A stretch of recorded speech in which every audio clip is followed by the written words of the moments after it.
Biafra na meherani onuzo ke Biafra meherani onuzo ke Biafra Tell me what we do, everybody want to kill us. They want to take what belongs to us. Try. We they love our neighbors, so we they love ourselves too. So it is written in the holy book. Try.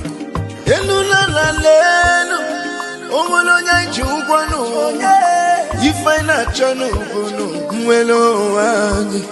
na meherani biko kodo onyolu welu mono aya na meherani no onyolu welu mono onyo chukwu kikele anyị na bogi bia nyela time is now. We want to go. Remember your promises. Oh, na me oh, onuzo ke Biafra meherani onuzo ke Biafra na meherani onuzo ke Biafra meherani onuzo ke Biafra Ndi romara anyị gburugburu anachi wepụ ndụ anyị n'ike shata oh they are holding our lead Mazina Bika now is Prime Minister Mazin Simon we shall rise and defend our land the land of rising sun is our hope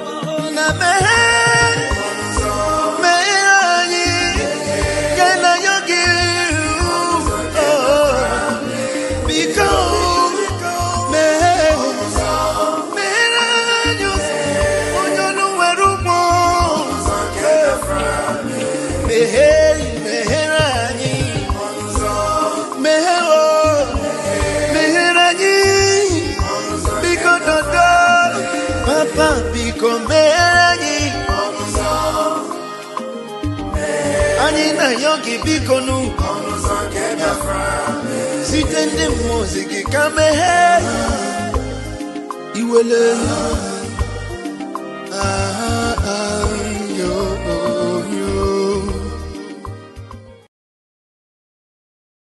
Biafra my right my right they don't get from listen now to terrorism sanguinis pretty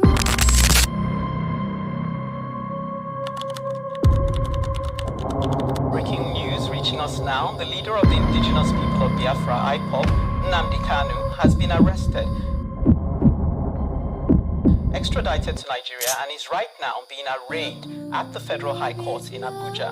Kanu is facing charges bordering on treasonable felony instituted against him at the Federal High Court.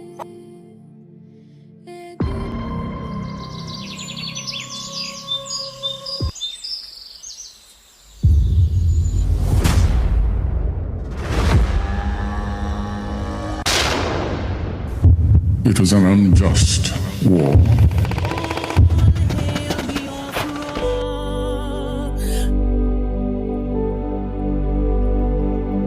Long ago, in the heart of Biafra, a nation was born from the ashes of war.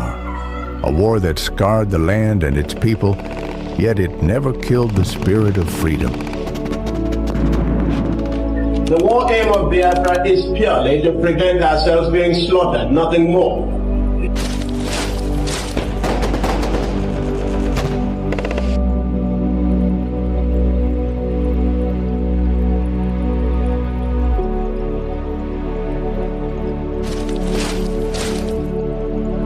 It was in this land, scarred by conflict, that Nnamdi Kanu was born, a son destined to revive the dream of independence for Biafra.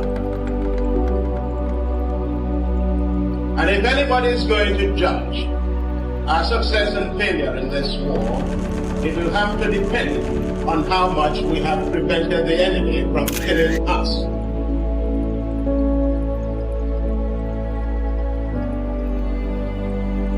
Raised with the echoes of his ancestors' struggles, Kanu understood that the wounds of war ran deep in the hearts of his people. The scars from the Biafran War, which ravaged the land and cost countless lives, had never healed. The dream of an independent Biafra, broken but not forgotten, lived on in the hearts of those who survived. It was these voices, these memories, that called him to action.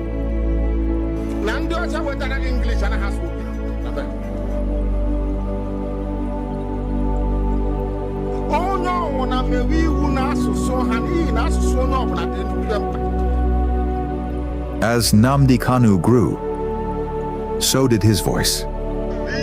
He became a preacher of justice, a messenger for those who were unheard.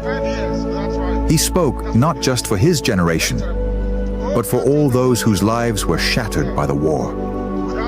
The pain of the past was alive within him, and his words resonated with the cries of the oppressed.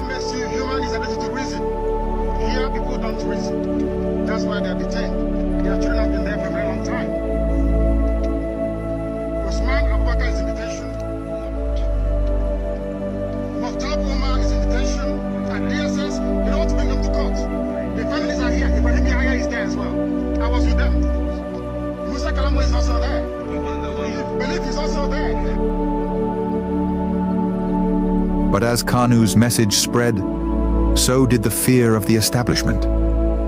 His calls for self-determination grew louder, shaking the very foundations of the government. They feared the revival of a Biafran spirit, one that could awaken the wounds of the past and ignite a new conflict.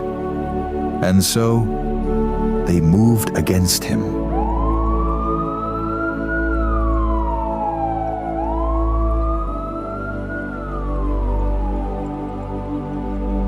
Nnamdi Kanu was arrested, his body captured, but his spirit unbroken. The authorities believed that imprisoning him would extinguish the fire he had started.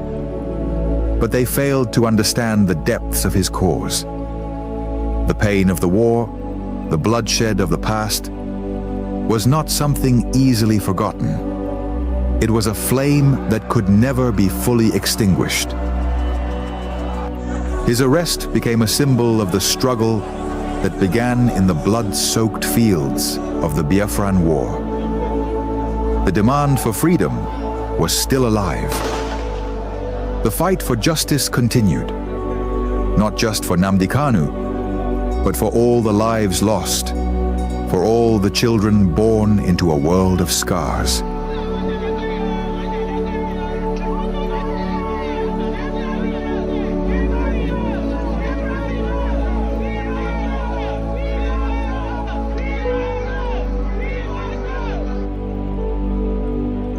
The fight for Biafra is not just his fight. It is the fight of all those who have ever dreamed of a free land. And though the past may haunt the present, the future is still unwritten. As long as the story of Nnamdi Kanu is told, as long as the voices of his people rise, the dream of Biafra lives on.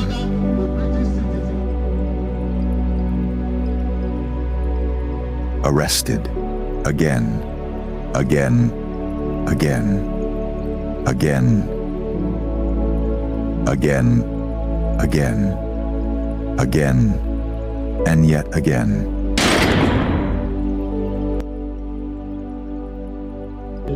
I agitate for Biafra.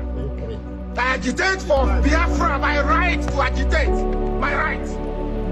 They turned it from treasonable felony now to terrorism.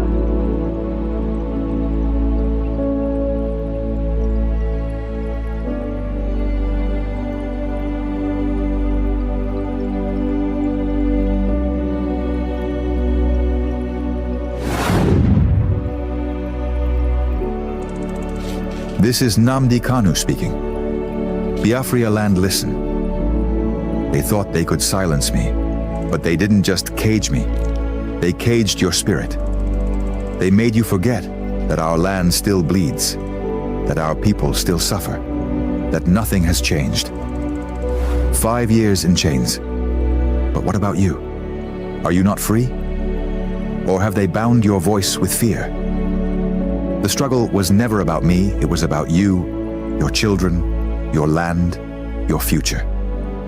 So I ask you, where is the fire that once burned in your heart?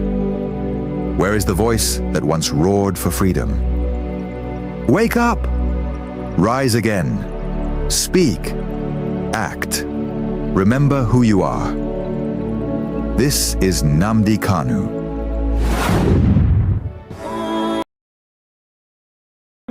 No fear for our land. We go stand together, fight for freedom now. No surrender. This day is more than just an opening. It is a call for peace and reconciliation. Join us at the first ever Biafra Peace Summit, where the past and present voices for Biafra independence come together. No segregation, no division, just one people with one purpose, an occasion to voice our differences, resolve them, and stand stronger as one people. May 30th is also our separate Biafra Heroes Remembrance Day, when we honor the brave souls of men and women who fought and children who fell from the genocidal war of 1967 to 1970, where over 3 million Biafrans lost their lives. The day we honor those unjustly imprisoned and killed before the war, during the war, and presently, simply for being Biafrans. We salute our past and present leaders, from the vision of Chukwuemeka Odumegwu Ojukwu to the resilience of Philip Effiong, the fearless dedication of Mazi Nnamdi Kanu, and the unwavering courage of Simon Ekpa Odogu, who have carried the torch of our struggle. Their sacrifices and leadership lights our paths forward. As we all know, for far too long, we've endured suffering at the hands of our enemies and division from within.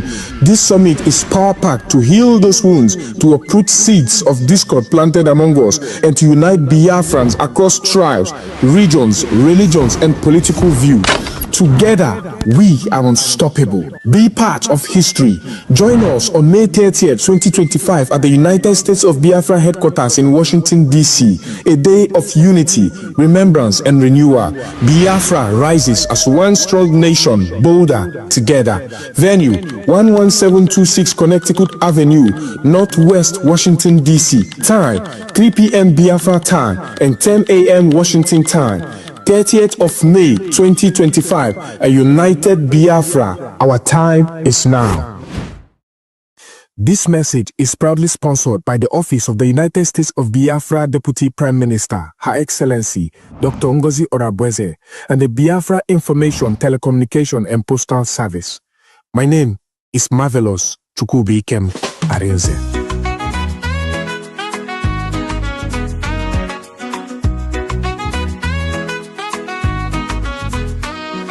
We face many things, we don't fall. Them took a Nnamdi Kanu, but we stand tall. Simon Ekpa, them catch we still they strong. We go rise higher, no place for wrong. We no go fall, we go stand. In unity we hold the land. From night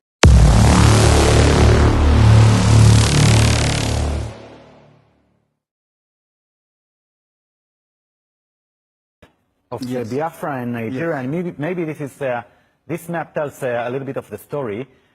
So actually, you guys in Biafra, what are you struggling for? What is your aim in your struggle? Why there is such a confrontation between you and the authorities? Because we want to go back to where we were before the British came. Most of our problems was basically made by the British. The way Nigeria was put together is the root cause of the problem.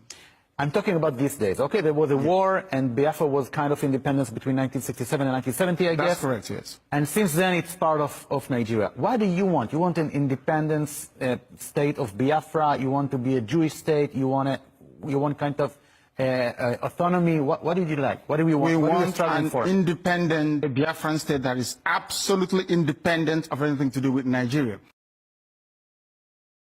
Where I stand, I don't shift left and right. I stand where I stand until the end.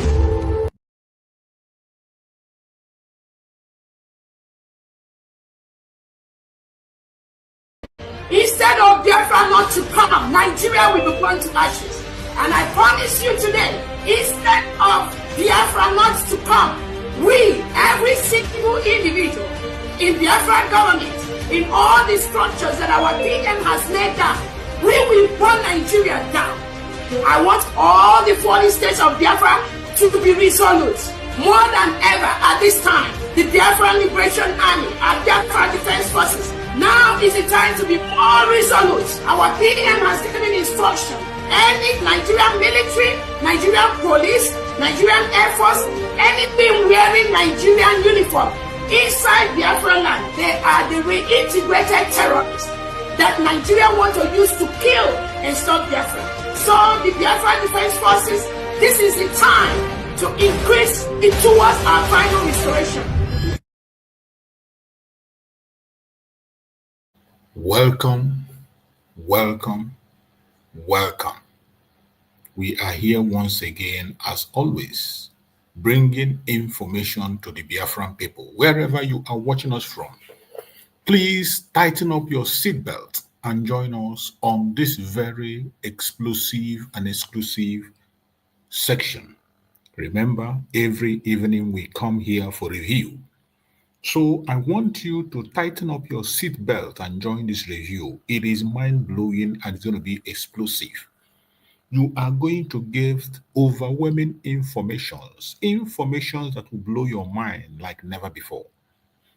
Many of your questions will be answered, and after watching this program, I bet you will never ever remain the same. Wherever you are watching from, tighten up your seatbelts. Come closer. Share the program. Don't keep it to yourself. Don't watch alone. Make sure you bring somebody along with you, because this is an explosive section. It is going to be mind-blowing. So many of you missed the program. So we are going to do the review. Please tighten up your seatbelt. We have come again, as always, to blow your mind. Let us watch and hear the contribution of formidable Biafrans who are committed to the freedom of their people. Pay attention, stay close, so that you can be able to digest every single information that is coming. Let's go. The next time you're going to hear Obi Kubana, you're going to hear about that Obi Kubana. When his own will happen, you're going to hear it. The other one that called himself Kubana chief priest, they're saying money na water. He's not lamenting. He's not lamenting. Oh, because we are Igbo this, Igbo that. You are stupid. You are stupid. It's not because you are Igbo, it's because you are foolish. It is not just because you are Igbo, it is because you are foolish. It doesn't have anything to do with your Igbo. Don't come and give us that crap, because it is because you are stupid and foolish. Because you wouldn't support your own freedom. You prefer to be a slave. You prefer to be a house nigger. People they call a house nigger. There are people that are described, they are being described as house nigger. The way house niggers behave is that those house niggers, they are the ones who are serving in the master's house. These are slaves. But they feel that they are first-class slaves. Either they are working in the palace or they are working in the house of a rich slave master, and they eat the remain of the food of the rich slave master. And for the fact that they have that they have that privilege to eat from the remain of the food of the slave master, they feel they have arrived. They feel they have arrived. And when you talk about freedom, they no longer care. Now they measure their own freedom with their own brothers who has nothing to eat at all. But to them, at least, they eat from the crumb that fall from the master's table, and they accept it, embrace it, and they celebrate it. The house niggers. And when you see some of these house niggers talking, you'll be wondering, what is wrong with them? They claim so much. They will stay with the slave master to the extent that they can speak eloquent English. They speak better than the slave master. They use all the language of the slave master. They have seen everything. Everything that slave master used, they have touched it. That is just their happiness and joy. And when they talk with their fellow slave, they will only be looking down on them because, after all, you're not working in the palace. You're working in the field. But they forgot that they are slaves. A slave is a slave. It doesn't matter whether if you're working in the palace or you're working in the garden, in the farm, or in the street. You are a slave. This is one thing that these idiots have failed to understand. That as long as you are a Biafran and you are in Nigeria, no matter the post they give you, no matter the post you occupy, no matter the level you occupy in Nigeria, you are a slave. As long as you're working under that name, Zoological Republic of Nigeria, under that contraption, you are a slave. You are a slave. The earlier you understand that, the better. But they will never understand. Look at E-Money today. If somebody have told him, with the convoy he used to go, when he went to Southeast, he would take convoy. He can take almost 50 policemen following him. 50 police escort with convoy. And they will be hailing him and calling him names. He will go places and be throwing money around. But when you speak about absolute freedom for him and his generation of born, no, he doesn't want it. He doesn't want it. He doesn't want a situation where everybody will be equal and people will be able to afford what they will eat. Of course, we all know that fingers are not equal and will never be equal. There will be people who will be on the high class and the low class. They will always be there. But why is it that you don't want to close up the gap between the rich and the poor? Why are you scared of closing that gap, that at least your nephews, your brothers, your sisters, your neighbors can be able to afford what they want and you have less problem? People will not be making demand from you anymore. No, they don't want it. They prefer a situation where people will always line up in their gates. Whenever they are coming for weekend or occasional celebration, people will line up and they'll be dashing them one bag of rice and 2 packets of omo, and that is just their joy. And anything that will stop that, they don't want it.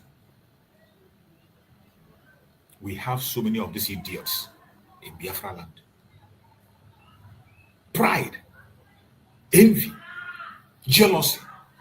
The same thing is what is killing us today, slowing our speed down in this restoration of Biafra. The same thing is slowing down what we are doing. It is the same thing that is slowing down what we are doing. How I wish every Biafran is united in one voice doing what we are supposed to do. How I wish that these people who are house niggers in Nigeria, who feel they are living better, come on board. There is nothing we cannot do. We can fight Nigeria for 1,000 years. There's nothing we cannot do. How I wish they will come on board. If within hours, I think within just let me not exaggerate it. Within months, the Biafra we are asking for will be on your table. Within months. But will they accept it? They will not. Because some of them have dwelled in fraud for a very long time. Some of them have been dining in a fraudulent system for a very long time. They now believe that they cannot be able to survive in a working system. Some of them the contraption called Nigeria have made them relevant through their fraudulent means. And because of that, they will not support anything less than that system that supported them and made them what they are. Even though they know it is wrong. Even though they know that that system is impoverishing their people. Even though they know that that system is the source of death to them. Yet, they will not pay attention. My fellow Biafrans, every one of us, wherever you are, you must wake up. This is not time to talk too much. It is time for action. We are on our own. The political elites are on their own. Those of us, the genuine Biafrans, we are on our own. It doesn't matter which area you want to put your tent. It doesn't matter which area you want to paint your tent. Be focused on self-determination. Be focused on freedom. If you're not speaking about the freedom of your people, acting and working towards that freedom, you are a failure to yourself. You're a failure. If the only thing you do is to castigate your brother and your sister on your camera, to castigate your brother or your sister, you are a failure. You are a disgrace to yourself. Yes, you are. If the only thing you know is to go and get the video of your brother and begin to analyze it and begin to misinterpret it and begin to mispresent it, you are a failure. And you're not doing it to that your brother. You are doing it to yourself. You are destroying yourself. You are destroying yourself. And I bet you, people like that, you will not see Biafra. Those of you who are hindering the success of Biafra, those of you who are slowing down the speed of the restoration of Biafra, you will not see it. Because we cannot afford to allow you to continue to sell the Biafra to criminals. We cannot allow you to continue to enslave us. We will not allow it. It doesn't matter who you are or where you're coming from. I want you to hear this from Mazen Nandikan, the Supreme Leader of IPOB. Some of you idiots that have only power and glory and money making at heart, you are not freedom fighters and can never be. Not today, not tomorrow, not ever. Because as a freedom fighter, you are called to serve your people. You don't arrogate that very position to yourself. All of you using Biafra to be working for the zoo, all of you will be disgraced comprehensively and totally. That is the word from Mazen Nandekan. That is what awaits all of you that are using Biafra for your selfish interests. All of you that are standing as a stumbling block to the success of Biafra, you'll be disgraced. And your generation will be wiped out. No matter who you are. If you know what you're going to do to see that Biafra becomes a success, go ahead and do it. It doesn't matter your ideology. If you feel you cannot match the speed of other people, don't be envious. Don't be jealous. Go your own way and do what you know you can do to get Biafra. If you know you cannot match the speed, you don't agree, you have a different idea, why don't you focus on that, your ideology, and pursue it? Just as the United States of Biafra under Dr. Ngozi Arabweze is busy doing. Busy pursuing the restoration of Biafra and recognition of Biafra. One of those recognition is the one that is going to see on the 30th of May. On 30th of May, when our embassy will be unfolded, opened in Washington, D.C. When it's opened in Washington, D.C., the Peace Summit, on the day our heroes will be remembered. It is a very unique day. 30th May. Very, very unique. That of this year is going to be exceptional. And I want you to hear this and pay attention.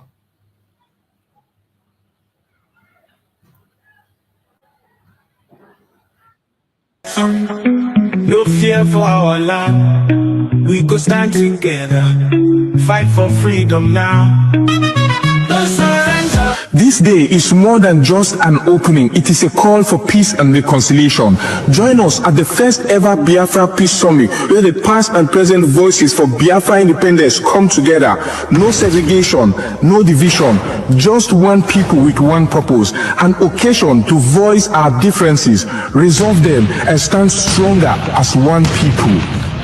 May 30th is also our separate Biafra Heroes Remembrance Day, when we honor the brave souls of men and women who fought and children who fell from the genocidal war of 1967 to 1970, where over 3 million Biafrans lost their lives. The day we honor those unjustly imprisoned and killed before the war, during the war, and presently, simply for being Biafrans. We salute our past and present leaders, from the vision of Chukwuemeka Odumegwu Ojukwu to the resilience of Philip Effiong, the fearless dedication of Mazi Nnamdi Kanu, and the unwavering courage of Simon Ekpa Odogu, who have carried the torch of our struggle.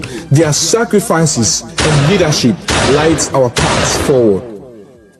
As we all know, for far too long, we've endured suffering at the hands of our enemies and division from within. This summit is power-packed to heal those wounds, to uproot seeds of discord planted among us, and to unite Biafrans across tribes, regions, religions, and political views. Together, we are unstoppable. Be part of history. Join us on May 30th, 2025 at the United States of Biafra headquarters in Washington, D.C. A day of unity, remembrance, and renewal. Biafra rises as one strong nation, bolder together. Venue, 11726 Connecticut Avenue, Northwest Washington, D.C. Time, 3 p.m. Biafra time and 10 a.m. Washington time. 30th of May 2025, a united Biafra. Our time is now. This message is proudly sponsored by the Office of the United States of Biafra Deputy Prime Minister, Her Excellency Dr. Ngozi Orabweze, and the Biafra Information, Telecommunication and Postal Service. My name is Marvelous Chukwubikem Arinze.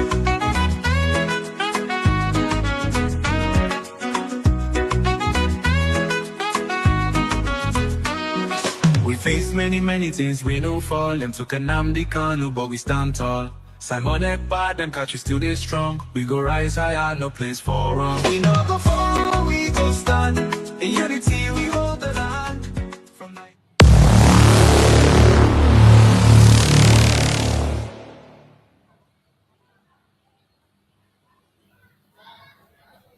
Welcome back. Thank you so much for listening and following up. Today we have come, as we always do, my fellow Biafrans, wherever you are. Please, if you want to join me on stage, do try as much as possible to use the link and join. Sorry, I forgot to place the link all this while. I just placed the link now. Please, if you want to join me on stage, use the link, click on that link and join me as we proceed on the program of the day. Join me on the stage. The only thing that qualifies you to join me on this stage is for you to be a human being. No matter what your religion might be, no matter your race, no matter your orientation, no matter your ideology, as long as you are genuinely seeking for freedom, or you're a lover of freedom and you love humanity, this platform is for you. If you want to join me on stage to make your contribution, feel free. All you need to do is to join me on David Harbour channel. Go to the comment section. You're going to see the link. Click on that link and you will join me. But if you're watching me on TikTok or you're watching from Facebook, if you have a question, write down your question. Once I see your question written down, I will respond to your question. But if you want to be live with me, come to David Harbour channel on YouTube. That's where I'm hosting the program, and Biafrans are there watching. Friends and foes are watching. So wherever you are, if you have a superior argument, you have a question to ask, feel free to use that link and join us on the program. And Chukwu Okabiam will continue to strengthen you as you join. Today's topic that we are treating is we must be free, not because we claim freedom, but because we practice freedom. United States of Biafra, we move. We must be free, not because we claim freedom. We must be free, Not because we claim, it is not because we come online, we shout, oh, give us freedom, we are free. No. The only thing that will make us to be free is for us to practice freedom. We have to start practicing that freedom that we want. Remember, the United States of Biafra has been declared on the 29th of November 2024. The United States of Biafra was declared. From that onwards, things are no longer the same. So when we are talking of this freedom, we must be free, not because we claim freedom, but because we practice freedom. We need to start practicing that which we preach or that which we claim. We must have to start practicing it, because that is the only way we can get absolute freedom that we desire. There's no other way we can be free. No other way we can achieve freedom. We cannot achieve freedom in our cowardice. You come and say you are free, Biafra have been declared, and yet you are identified as a Nigerian. You claim Biafra has been declared. You are not a Biafra, and yet you are identifying as a Nigerian. So many of us, we talk so much about Biafra. We are so eager to get this Biafra. We have said about this freedom. But after speaking online, typing online on the comment section and all that, you still come out and you identify yourself as a Nigerian. That is a shame. It's a red flag. It's a shame. We must begin to practice freedom. How do you practice that freedom? First of all, start by identifying yourself as a free man or free woman. Identify yourself as a free person. Stop attaching yourself to that person that wants to destroy you. Stop attaching yourself to the colonial master. Stop attaching yourself to the enemies. Stop attaching yourself to the people you know they don't mean well for you. Stop attaching yourself to them. Begin to identify yourself as whom you are. Wherever you are confronted, in your offices, in your discussions, in your businesses, identify as a Biafran. Continue to create that awareness wherever you are. There's no way you can be claiming freedom, shouting and talking of freedom, and yet, after the redeclaration of Biafra, you still identify yourself as a Nigerian. Is that not a shame? That is a shame. Do not allow those that are criminal-minded. We know there are so many of them among us. There are so many people around us that are criminal-minded, including inside the struggle, those who preach freedom in the morning. At night, they are doing a different thing. Some of them will join you on stage and speak about Biafra. The next 2 minutes, they are talking a different thing. Some of them will speak with you, but they go at the back and they are working for the enemies. We have seen them again and again. Just like the people who are bent on bringing down the Deputy Prime Minister, Dr. Ngozi Oronigwe. From every indication, you know they don't mean well for themselves. Not just for Biafra, they don't mean well for themselves. And from every indication, that should tell you that they are not serious about the freedom they are talking about. Even though they claim they want freedom, they are not serious about it. But today, you can see that there are a lot of lessons to learn. We are not slowing down. It is forward ever and backward never. And let us hear this from Mazen Nandekan. Stop a black African man from being the devil that he is. I say it without any apology to anybody. Black men behave like demons. Let me put it to you this way. Every good, listen carefully, every good leader Africa ever had, with the exception of Nelson Mandela, was assassinated. Their assassination was facilitated by their own people. Is that not correct? Yes. We remember the issue of the very handsome, vibrant Thomas Sankara that came out to prove to the whole world that a black man can reason. He didn't do it by rhetoric. He went in and transformed his country, Upper Volta, Burkina Faso, built it overnight, that they said to export food. Do you understand what I'm saying? They used his best friend, Blaise Compaoré, to kill him. Make that part remember. And Mobutu Sese said, that is in a black man cannot take it away from himself. Do you know that Nzọbụkụ was planned by Britain? People will get mental. Do you know that the coup of 1966 was planned by Britain? Are you aware of that? Do you know why they planned the coup? No, sir. Because Biafra land, all of us, the East, under Dr. Michael Opara, listen to this, was the fastest growing economy in the whole world. Opara was growing the economy of the Eastern region at the rate of 40% every year. I didn't say 4%. 40%, 40% every year. It was the fastest growing economy in the world. You know what Michael Opara did? Michael Opara had steel works. Michael Opara was producing cement. Michael Opara was building ceramics. Michael Opara was producing steel in Enugu. Michael Opara was industrializing. In other words, we are manufacturing the things we are consuming. Britain said no. Even this one Nigeria cannot hold us over back. Let's spoil it. That was why they planned the coup. Are we aware of that? I'm very much aware. Now, you see, listen to me, my dear brother. The enemies will try to divide us. Some of us will provide a willing vessel and tool for the enemy to use. You have heard it.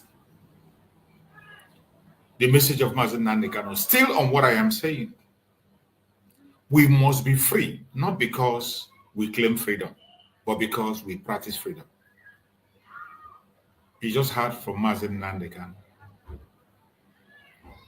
that every good leader, every past good leader in Africa was assassinated. Apart from Nelson Mandela, every other good leader that came out from Africa has always been assassinated. And sadly, the assassination is always carried out by their own people. Their own people, the same people that are talking of freedom. That is why today, when you see them begin to shout of slavery, sometimes all those rubbish is just for what sake. We don't have to. We only say it just to elaborate it, just for explanation's sake. But none of us should be remaining and be languishing on slavery, said and slavery did and did not.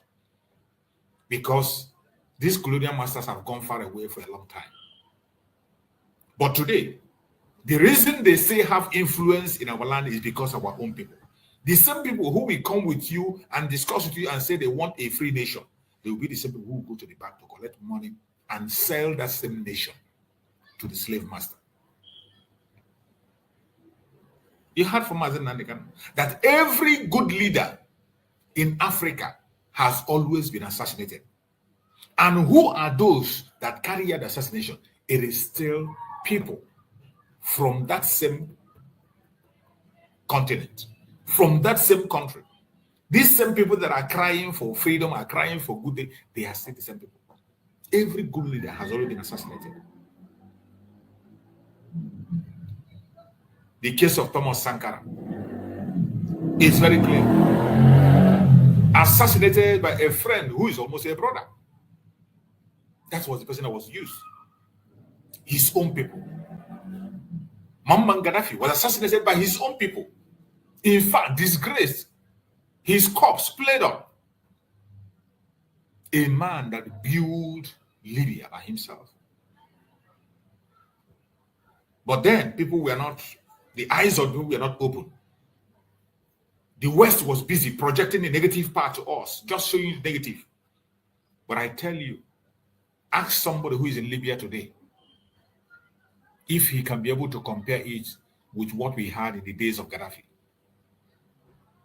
Ask anybody that is in Libya if he enjoys Libya now, compare the time of the days of Gaddafi. Every good leader in Africa have been assassinated. The same thing with Kwame Nkrumah. Many other good leaders that came up has always been assassinated by the same people who claim to be fighting for freedom. It is not just by saying it. We must be free, not because we claim freedom, but because we practice freedom. How do you practice freedom? By being sincere to yourself. Stop your betrayal. Remove your envy and jealousy and focus on reality.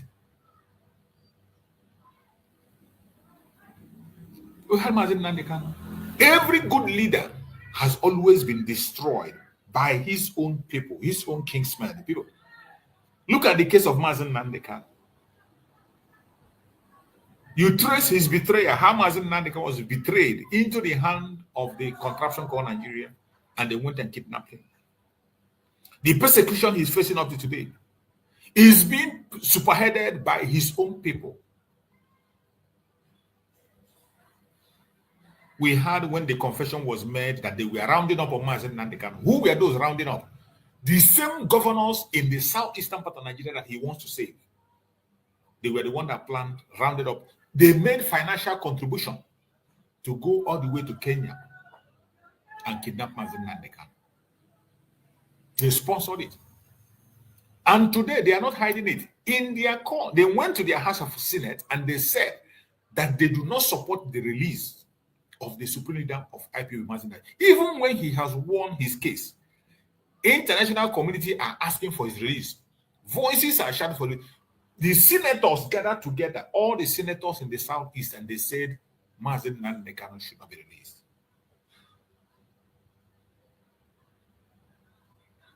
And they see the same idiots that will come and tell you about marginalizing, and somebody is marginalizing them. Who is marginalizing you? These same idiots will come and tell you, oh, they are marginalizing the Igbos there. You go online, you see them, you go to their convention, you see them talking rubbish, using their people for their own selfish interests and to project their own ideology. That is what they do.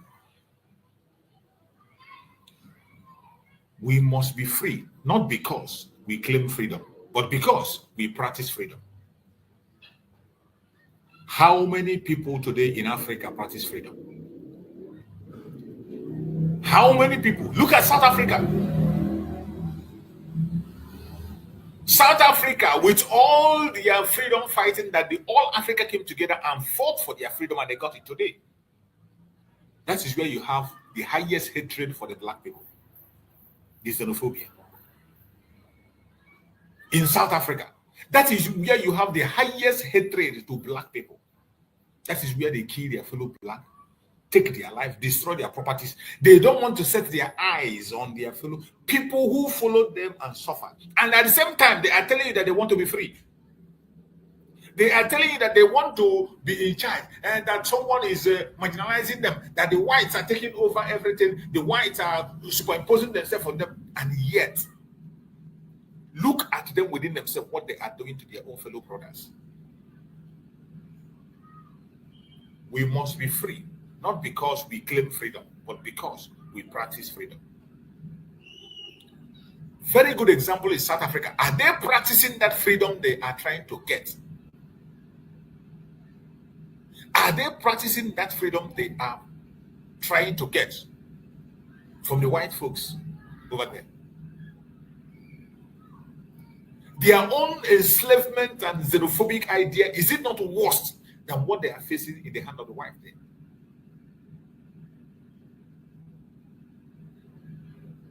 That is black person for you. That is it. Look at the struggle we are today. Mazi Simon Ekpa, who came up to begin to demand the unconditional release of Mazi Nnamdi Kanu, begin to pull all strings to make sure that the Biafra restoration happens, because it is the restoration of Biafra that will guarantee the freedom of Mazi Nnamdi Kanu. If Biafra is not restored, even if Mazi Nnamdi Kanu is granted bail, he will definitely be taken in again. I bet you. Even if Mazi Nnamdi Kanu is granted bail, if they don't take his life, he will definitely be arrested again. So you can't be asking for the freedom of Mazi Nnamdi Kanu and you're fighting against Mazi Simon Ekpa, who is trying to bring a permanent freedom to every one of us. But what do you see? That man who is seeking for the permanent solution is the one who they have all made their arch enemy. They all gathered together. They wrote a petition to Finland to take Mazi Simon Ekpa down. They even put a ransom on his head, about $500 million on the head of Mazi Simon Ekpa, that anybody can get him dead or alive. The same people he is trying to save. They went and they provided evidence and handed the Finnish authorities different blackmailing evidence against Mazi Simon Ekpa. That is what made Simon Ekpa to be out of our eyes today. And they didn't stop there. Up to today, they are sponsoring that Finland should bring Mazi Simon Ekpa to Nigeria so they can eat his flesh. Even when they know it's impossible, they are committing everything they had, writing petitions, sending delegates to Finland to demand the extradition of Mazi Simon Ekpa, even though they know it is wrong and it is impossible. The same people he is fighting to save, fellow countrymen he wants to save, they are the ones chasing him, trying to bring him down by fire, by force. It is sad. Very, very sad. But that is the world we have found ourselves in. Are we going to run away? Definitely we will not run away. We will continue to do what we have to do. And we will continue to preach this message. The only thing we are asking is that we should begin to practice the freedom that we want. It is not enough to say, I want to be free. It is not enough to make noise about freedom. It is time for us to begin to put our words to action. Practice what you preach. You don't just talk about freedom and you go to sleep. You should go to work. Support the United States of Biafra under Dr. Ngozi Orabweze, the surrogate of our Prime Minister, Mazi Simon Ekpa. That is the right thing to do. And if you feel you cannot work under her, if you feel there's another place where your spirit accepts, please go ahead. Focus on that. Be serious about it. Don't be distracted. Focus on it and do your best to get us Biafra. Mazi Nnamdi Kanu said, if you know what you will do to get me Biafra, go ahead and do it. Mazi Simon Ekpa said, everybody have the right to go and fight for this Biafra. If you get it before us, we will join you in Biafra land and we will all celebrate together. If we get it before you, you will also join us. And at the end of the day, the court of Biafra land will judge who is right and who is wrong. The court of Biafra will explain who has gone wrong. And if there is any place we have gone wrong or you have gone wrong, you will face the full wrath of law. So why don't you get busy in that area you feel will serve you better? Why are you disrupting yourself? Why are you paying our attention on irrelevant issues? It is high time we focus on the reality and stop listening to unnecessary informations.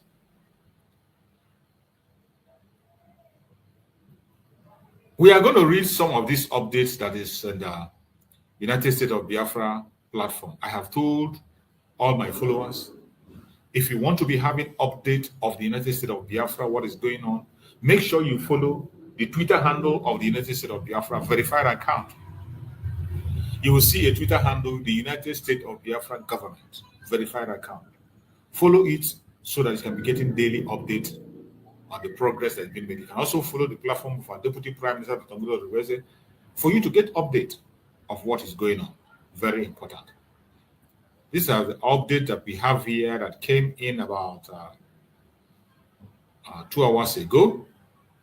The update says, let's read what the update says. Say, breaking, Department of State, Foreign Affairs. As we continue to exercise our rights as an independent state, the United States of Biafra government, under the leadership of our Prime Minister, Mazi Simon Epanjoko, represented by the Deputy Prime Minister, Dr. Rabweze, has officially notified the government of the Republic of Namibia, under the leadership of His Excellency Dr. Netumbo Ndamepela Nandi Ndatwa, of the restoration of the independence of the United States of Biafra, formerly known as the Republic of Biafra, by way of referendum through their diplomatic channel. We, the people of Biafra, have given Nigeria more than enough time and benefit of doubt for over 110 years, with unceasing effort to impact its governance towards true independence and economic development, only to be met with hostility. In other words, our objective and constructive suggestions for good governance that will benefit everyone have unfortunately fetched us calamity, gross devastation and setback, subjugation to relentless genocides and perpetual threat of extinction in the hands of Nigeria and its allies. The United States of Biafra has come to stay this time around, and we, the indigenous people of Biafra land, are resolute about it.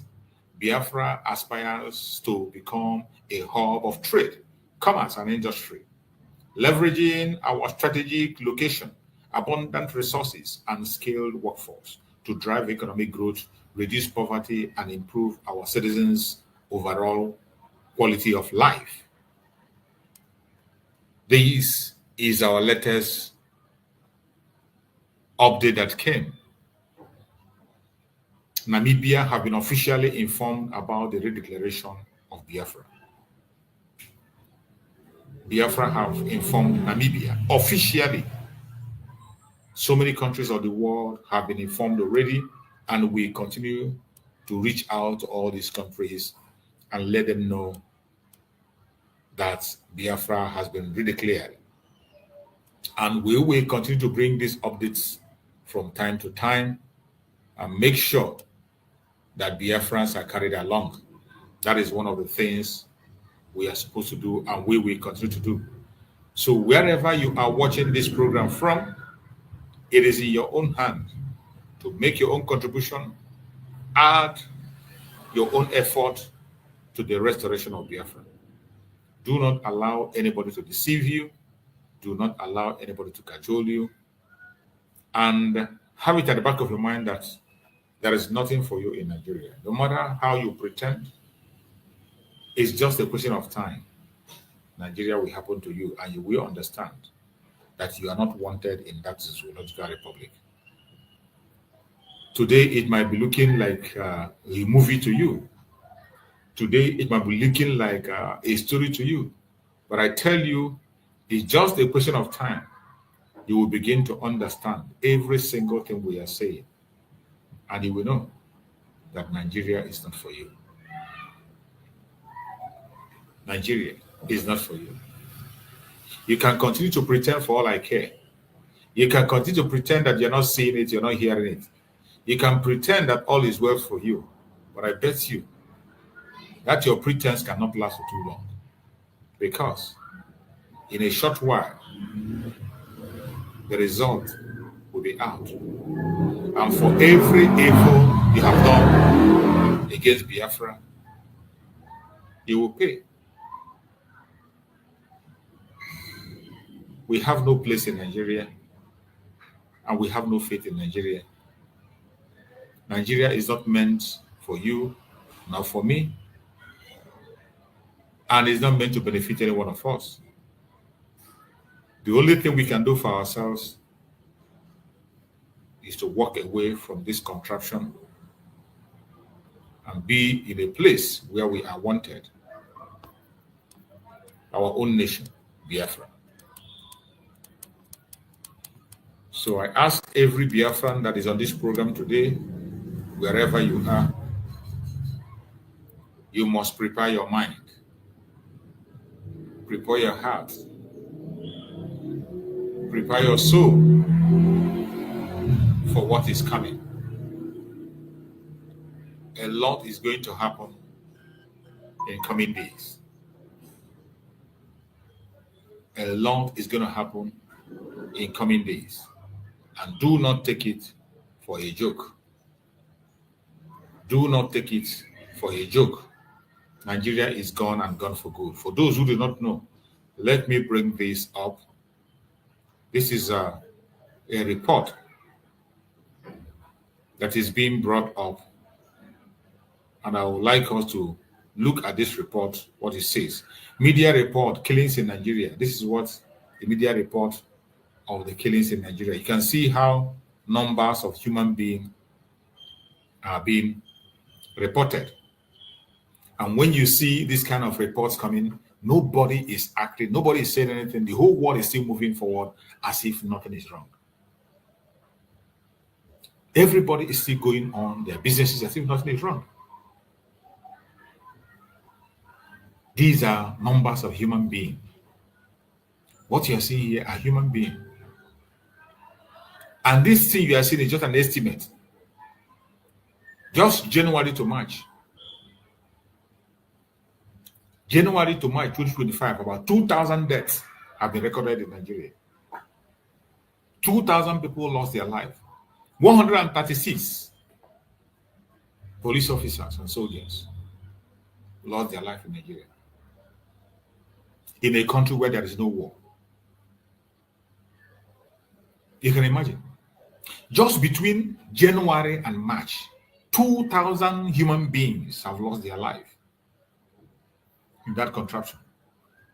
And you can see how it is being rated.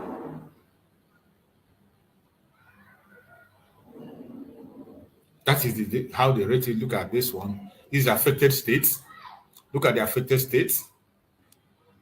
Affected state, Borno State, 515. Zamfara State, 408.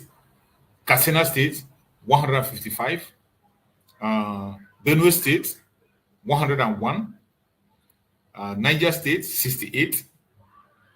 Anambra State, 63. Edo State, 60. Ondo State, 59. Kaduna State, 58. Imo State, 47. Osun State, 44. Abia State, 43. Plateau State, 37. Kebbi State, 37. Ebonyi State, 30. Lagos State, 20. 26. Kogi State, 26. Federal Capital, Abuja, 25.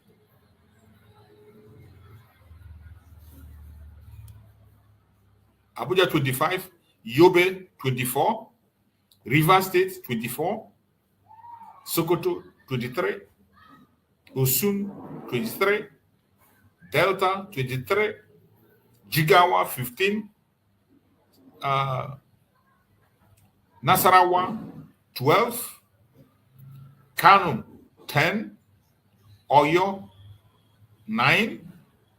Bayelsa, 7. Taraba, 5. Kwara, 4.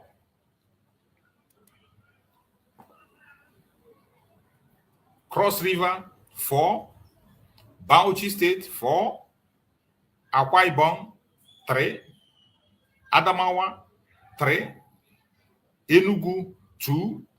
Ekiti, 2. Gombe, 1. And you can see this is number that they peddle around. But I tell you, this number is not complete. It is fake. Because in Enugu, we see more people. We have had the news of more people die. But look at what they wrote in Enugu. They said 2. Between January and March or so. It is not. This is very, very wrong. Enugu, we have had series of deaths in Enugu. And here they wrote 2.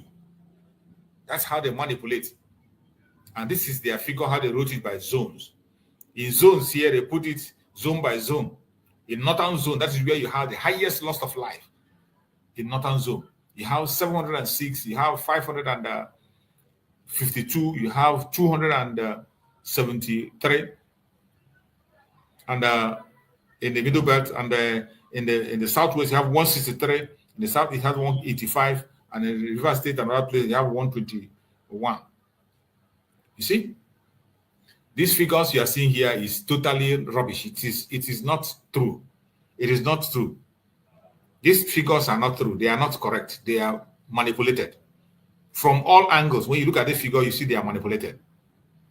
North Central, 273. Northeast. Where is the North? Northeast, 552. Northwest. Northwest. Yeah, 706 human being. Then you have Southwest, 163 in the Southwest. Then in the Southeast, you have 185. And in the South, you have 121. You see, these figures are actually manipulated. But still, this thing we are reading here are human beings. These are human beings. Just within January and March. Within January and March. Within January and March. It is really, really sad. It's really, really sad. I don't know how people manage to pay attention, see this and see they keep silent. I don't know how the international communities are seeing this in a country where there is no war. In a country where, and this number is from them. It is not, maybe they say we form a number, we create a number. No, it is not we. We didn't create a number and project to them. This is the number. We didn't create the number. This is from Nigerian report. January to March 2025, 2,000 human beings gone.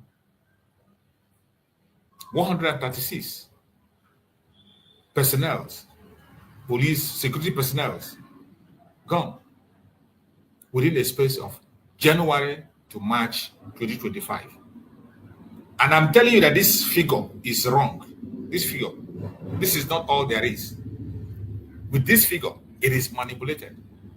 But even as at that, we are talking of human being. We are talking of human being. These are not animals. These are human beings that we are talking about. It is sad. Very, very sad. And the world is watching and silent. And when we ask for our independence, people think it's a joke. In a country where there is no war, what else do the world want to see before they know that the zoo has ended? I don't know what they want to see. That is why we must rise up from all ends where we are and begin to take responsibility. Today, not tomorrow. Yeah, welcome, my beloved sister Ojugo. Thank you so much for joining. Go ahead and speak to us. Let's hear you, my sister Ojugo. Good morning, chicks. And happy new month, and happy new month to all sincere and unsincere Biafrans. Yeah, same to you. Happy new month. We ask God to continue to increase our love for Him and our love for our country, United States of Biafra. See? In the same hand, I also ask God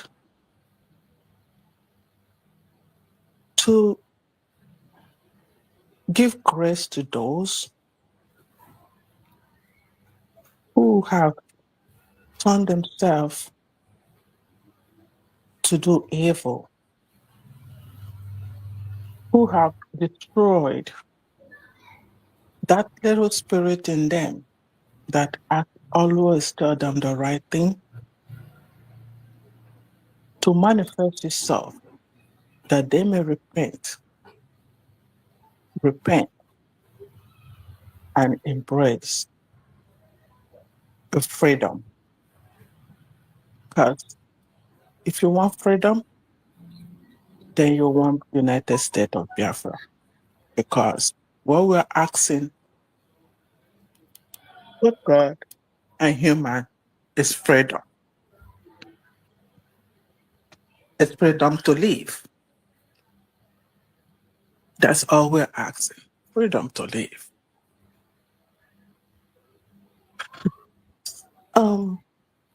This number that brought out how many people that are being killed is so laughable to what we see every day. Especially look at what they put down in the East. Enugu. Is it Enugu that I saw too? Enugu too. Enugu too.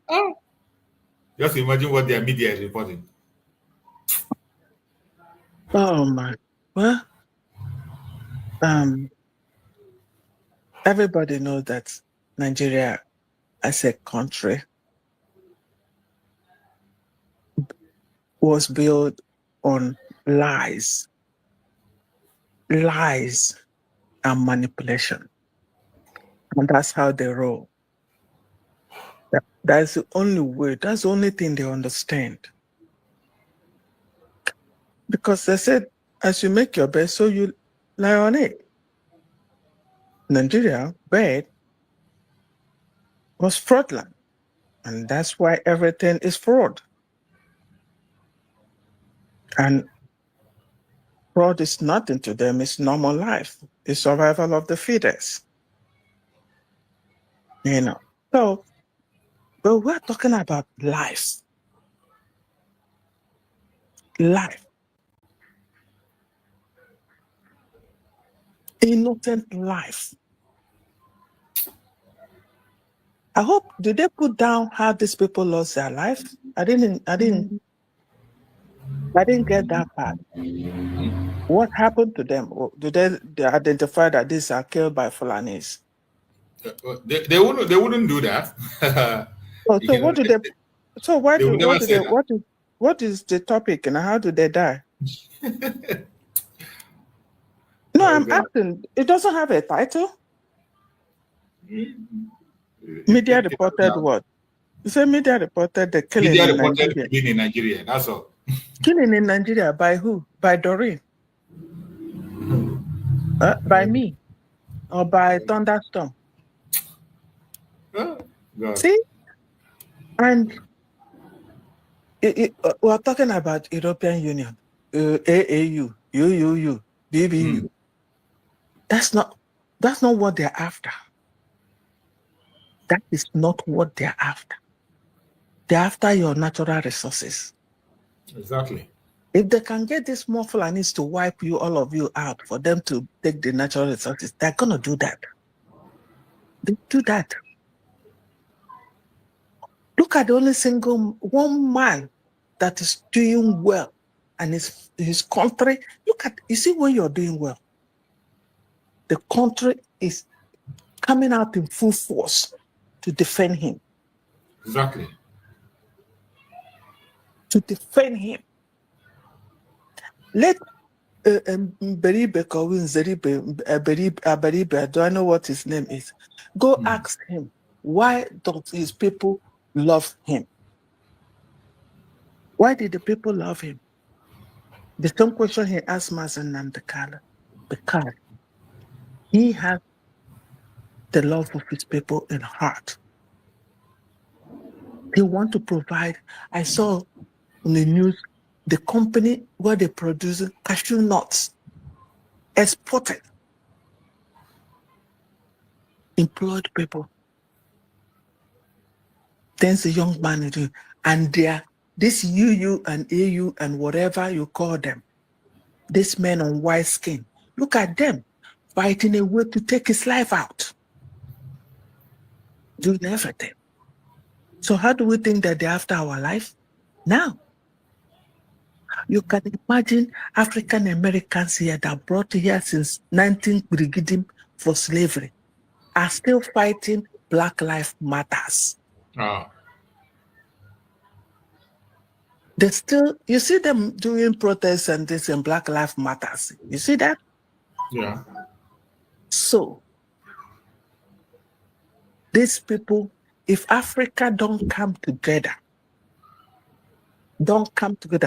and make sure that man stands Gidiban, and that man has to extend that love and that thing he's doing there to other Africans. That's the only way Africa will stand. I've said it before. If they're looking upon Nigeria, Nigeria will be the one to sell them out. They dare not try it. They dare not try it. Nigeria will be the one to give that man out. I hope he knows that one very well.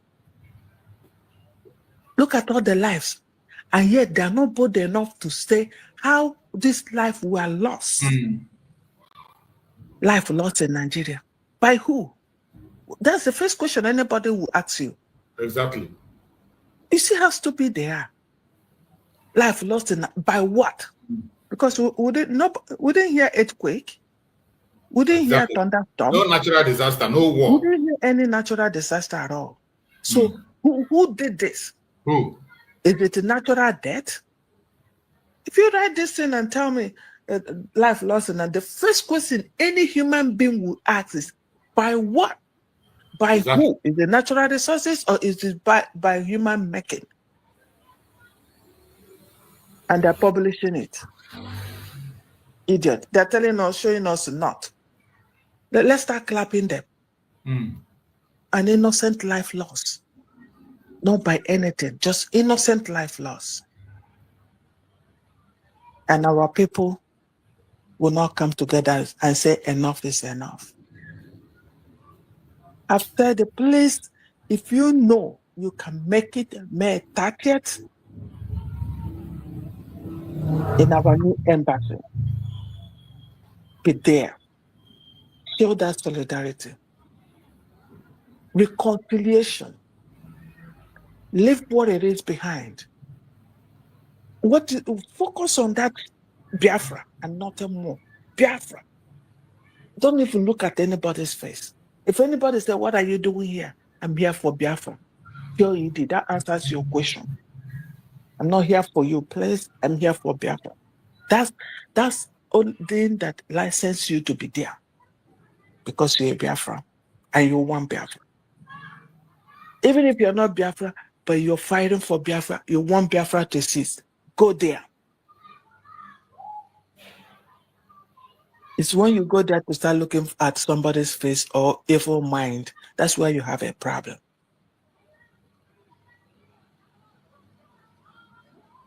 But at the way I'm seeing things, our people are waking up. I saw what happened at, I think that part of Edo. They said the part that are Biafra, Monday. They said they're sitting at home, trucks. I don't know how real those things were. The trucks that they decided and knocked them off. They said, yeah, somewhere's part of Edo. Yeah, I saw it. Yeah, the part that belongs to them. People are getting up. They're getting up. Because, I mean, this is knocking on everybody's door. Everybody, nobody will escape it. If we let them, they will wipe everybody out. This is jihad. If you don't know what jihad is, please go read. We did that in school, history. The jihad. So, but I'm happy. People are waking up. People are waking up. People are waking up. But we need to wake up more. We need to wake up more. We need to say enough is enough. Youth, stand up. You see how people are standing up for Burkina Faso? Men, women. Hey. Even those in Ghana say they will go there to fight. That's what we want. And I hope we'll have a good rapport with the guy over there, our country, Biafra. Because what they want is what we want. We want our Biafra land. We want Africa to stand on their own.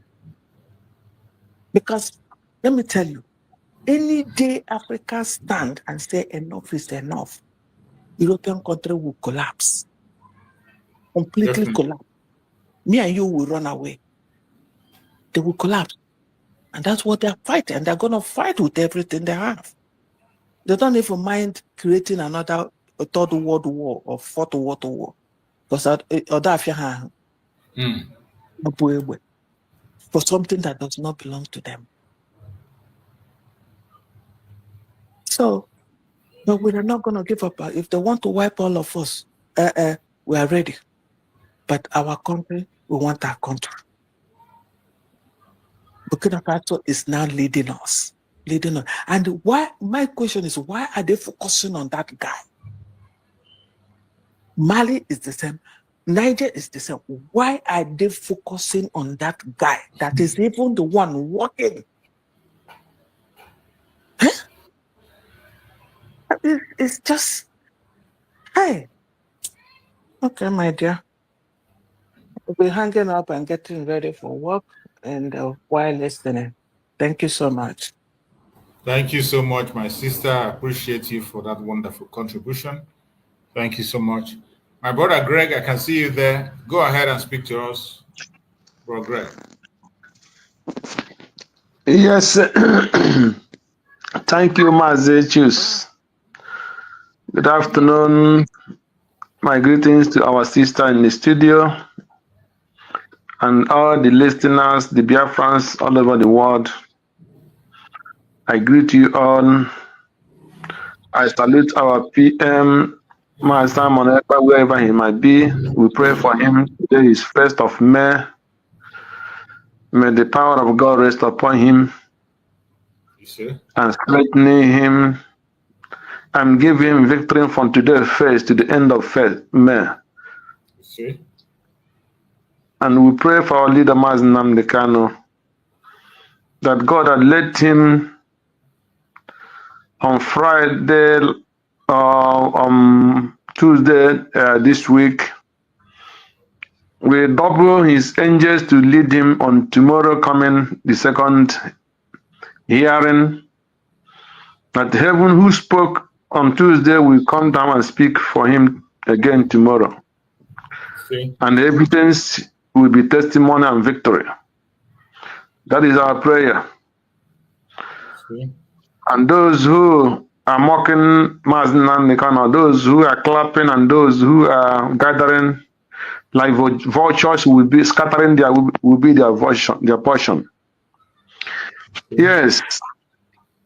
Thank you, Mazi. Just like your headline, we are born people with freedom. We are people that are born with freedom. We are free people. We are not people in bondage. Any man that comes from Igbo land, that comes from Biafra, is a free man. So we are born free. So we are not fighting for freedom just because we want freedom, or because we have been in anybody's bondage. The Igbos have never been in any man's bondage, and nobody will hold us bondage. It cannot happen. So we resist being held by any human. as we are free-born people, and that freedom is what we have. So we cannot accept somebody to hold us hostage, or in a country where they will bound us and keep us like slaves. It's not possible. It is not possible. Any man that is born free is free. And the Igbos are born free. The Biafrans are freedom people. We have never been under any man except God. That is our leader. God is the only person we bow to, not to any creature, not anything has been created. We can only bow to the Creator, but nothing that is created. So we are free people. So we are not fighting just because we want to be free, but we are fighting because we are born free. And freedom is our portion. I watched one clip yesterday, even though I did not understand the language. The Yoruba man that I think they cut his 2 hands. So that is how to know the people that are being free. Biafra hands cannot be cut like this. We can never accept it. We cannot accept, we cannot live in this condition. Nobody, no single inch of Biafra land will be subjected to Sharia. If the Americans could not hold those men, those Igbo people that say no, for them to worship a white man or be under slave of a white man, they better die in the sea. And they hold their hands according to the history, and they all go in front of the sea, say, over their dead body will they give themselves to slavery. Look at this man that they've been amputated. What can he achieve again in life? That made him to turn him to beggar. They are destroying his future and the future of his children and generation. And the man will be suffering in pain because the Yorubas don't understand what is called freedom. There is difference between respecting somebody and being enslaved by somebody. Respect have nothing to do with when somebody is enslaving you. When you come back from as a child, it's your duty to say to your father and mother, greet them. That is your respect. It is your own obligation to listen to those that are older than you. That is their own respect. To listen to their advice, that is their own respect. But you will not worship them. There is nowhere that the Bible I read, which is our mirror, shows us that we will worship our father and our mother. But he said, respect your father and your mother, that your life shall be long. It does tell you to worship your father and your mother. Only one God is what you worship. So, no Biafra man will worship any human being because he wants to be in position, or because he wants his business to flourish, or just because he wants to be accepted in the school or in the church, or because he wants to be accepted in any market, in any society. No, it is not possible. Ndị mmanya na-atụ n'ilu sị na ya anaghị eme gịnị efe mmadụ. Anyị agaghị efe mmadụ. Kama anyị ga-eme eji gịnị nwa wee mee ihe ma kama ya nwa na ojiji ihe ahụ na ga-enye na ya. Kama ya ga-ericha afọ dachi ụzọ Kama ya ka ya dụrụ ndụ ka agụọ na-agụ ya. So that is the okwu ndị Igbo na-ekwu. So we will not live like this man here. It can never be happening in any part of Igbo land. And that is why when we are calling people for freedom, especially those that call themselves Biafra, who find themselves within Biafra territory, they don't understand what the battle that is being fought and fighting every day. So they think that the freedom is when you open your market, nobody comes, they allow you to say your business. I was talking to one guy about 4 years ago about Biafra. He went to Tinubu and say any person that will allow him to load his container, and he go and the container will come out. And they say that person he doesn't have problem with anybody. I tell him, idiot. How many containers are you loading? You load 1 or 2 containers in a year, or 3 containers in a year. That is the only problem you have. Don't you know that this is your container? That only one policy will make it, you will become a beggar.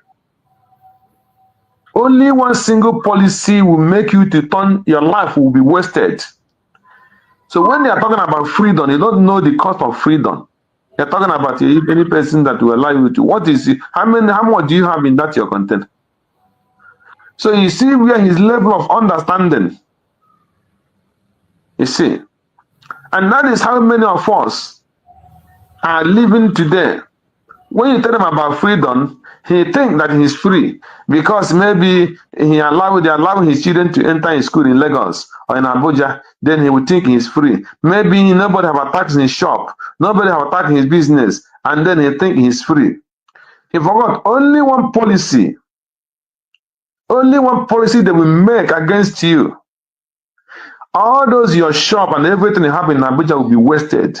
Just like Wike is dealing with some of them billionaires, Igbo billionaires in Abuja. That is the policy we're talking about. So, when we are talking about freedom, freedom is what every Igbo man is being born on. We are born on freedom. We are free people, born free. That is why some of the people that they have given themselves to some Igbo who are in Edo, who are in Benue, who are in Delta. When we talk about freedom, they don't understand what freedom meant. Many of them don't even understand what is called freedom. Okay, look at Oba of Benin to get up one day and tell some of his fellow king and tell them that they are being suspended because they are his subject. He subjected them under him by all means with British and the government, Nigerian government. And these are people who know that some of them have been in that land even before the existence of the Oba of Benin. Their forefathers have been in that land. But because these people come down to that point and they use the British and Nigerian government to enslave them, then they are today thinking that they are the one who is a foreigner in their own forefathers' land. And that is why the Oba of Benin have the tendency to tell them that he suspend them. What makes the Oba of Benin, what giving the power to tell those king in a land that he suspend them? That is what we are talking about, freedom. So freedom is what you don't negotiate. Freedom is your right. If you know you are born freedom, the Yorubas are not born freedom. The Hausas are not born freedom, and the so-called other tribes that are not Biafrans, they are not freedom people. We are not born freedom because we are conquered people. But nobody can come and say a person that have the Igbo blood, the Biafra blood in him, and that person say he is a conquered person. That person is a fool. He is a weak animal because not a weak human being, but a weak animal. So we are Biafrans and we can never subject ourselves into slavery. And that is why you see Mazin Nandekano fighting every day. That is why he came on the other day talking to them. According to what I read, they say the people in the inside the court there, they were applauding him because of his statements and the way he presents himself and his statements.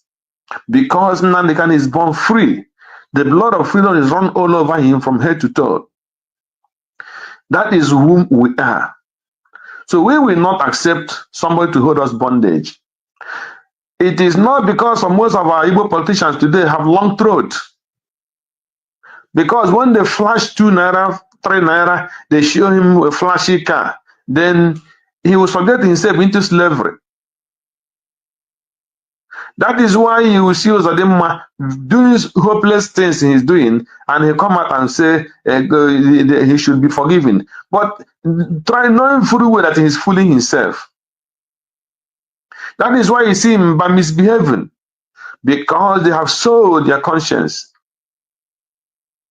When you sold your conscience, you become a slave into those things that they have used to bought you as a human being.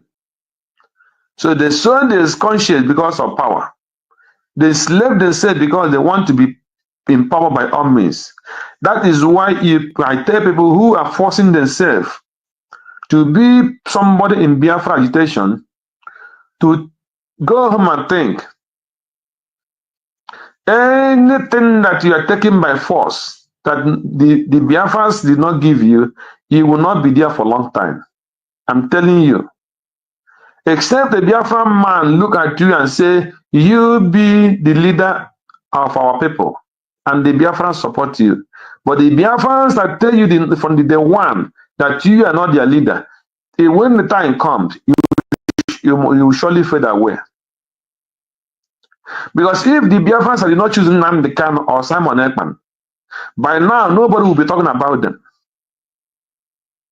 That is why you see people keeping shit at home for how many years now, and still the people who are sitting at home, they are not worried because they want freedom, and they want Nnamdi Kanu to be freed, and they want Simon Ekman to be freed.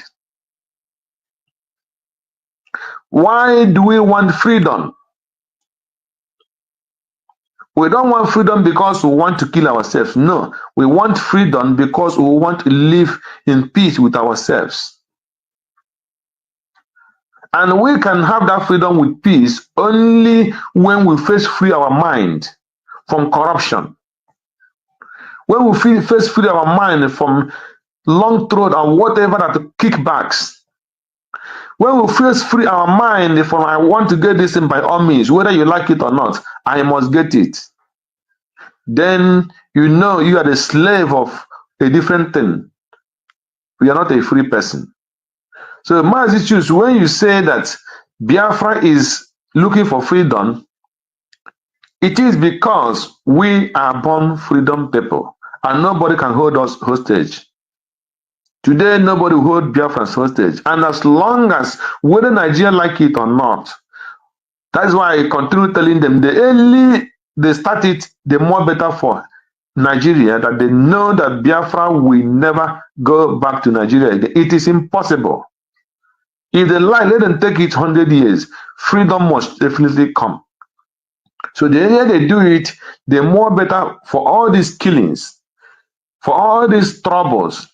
I can see the statistics of what you presented here now, where they are showing 2,000 people die from January to pre-ending.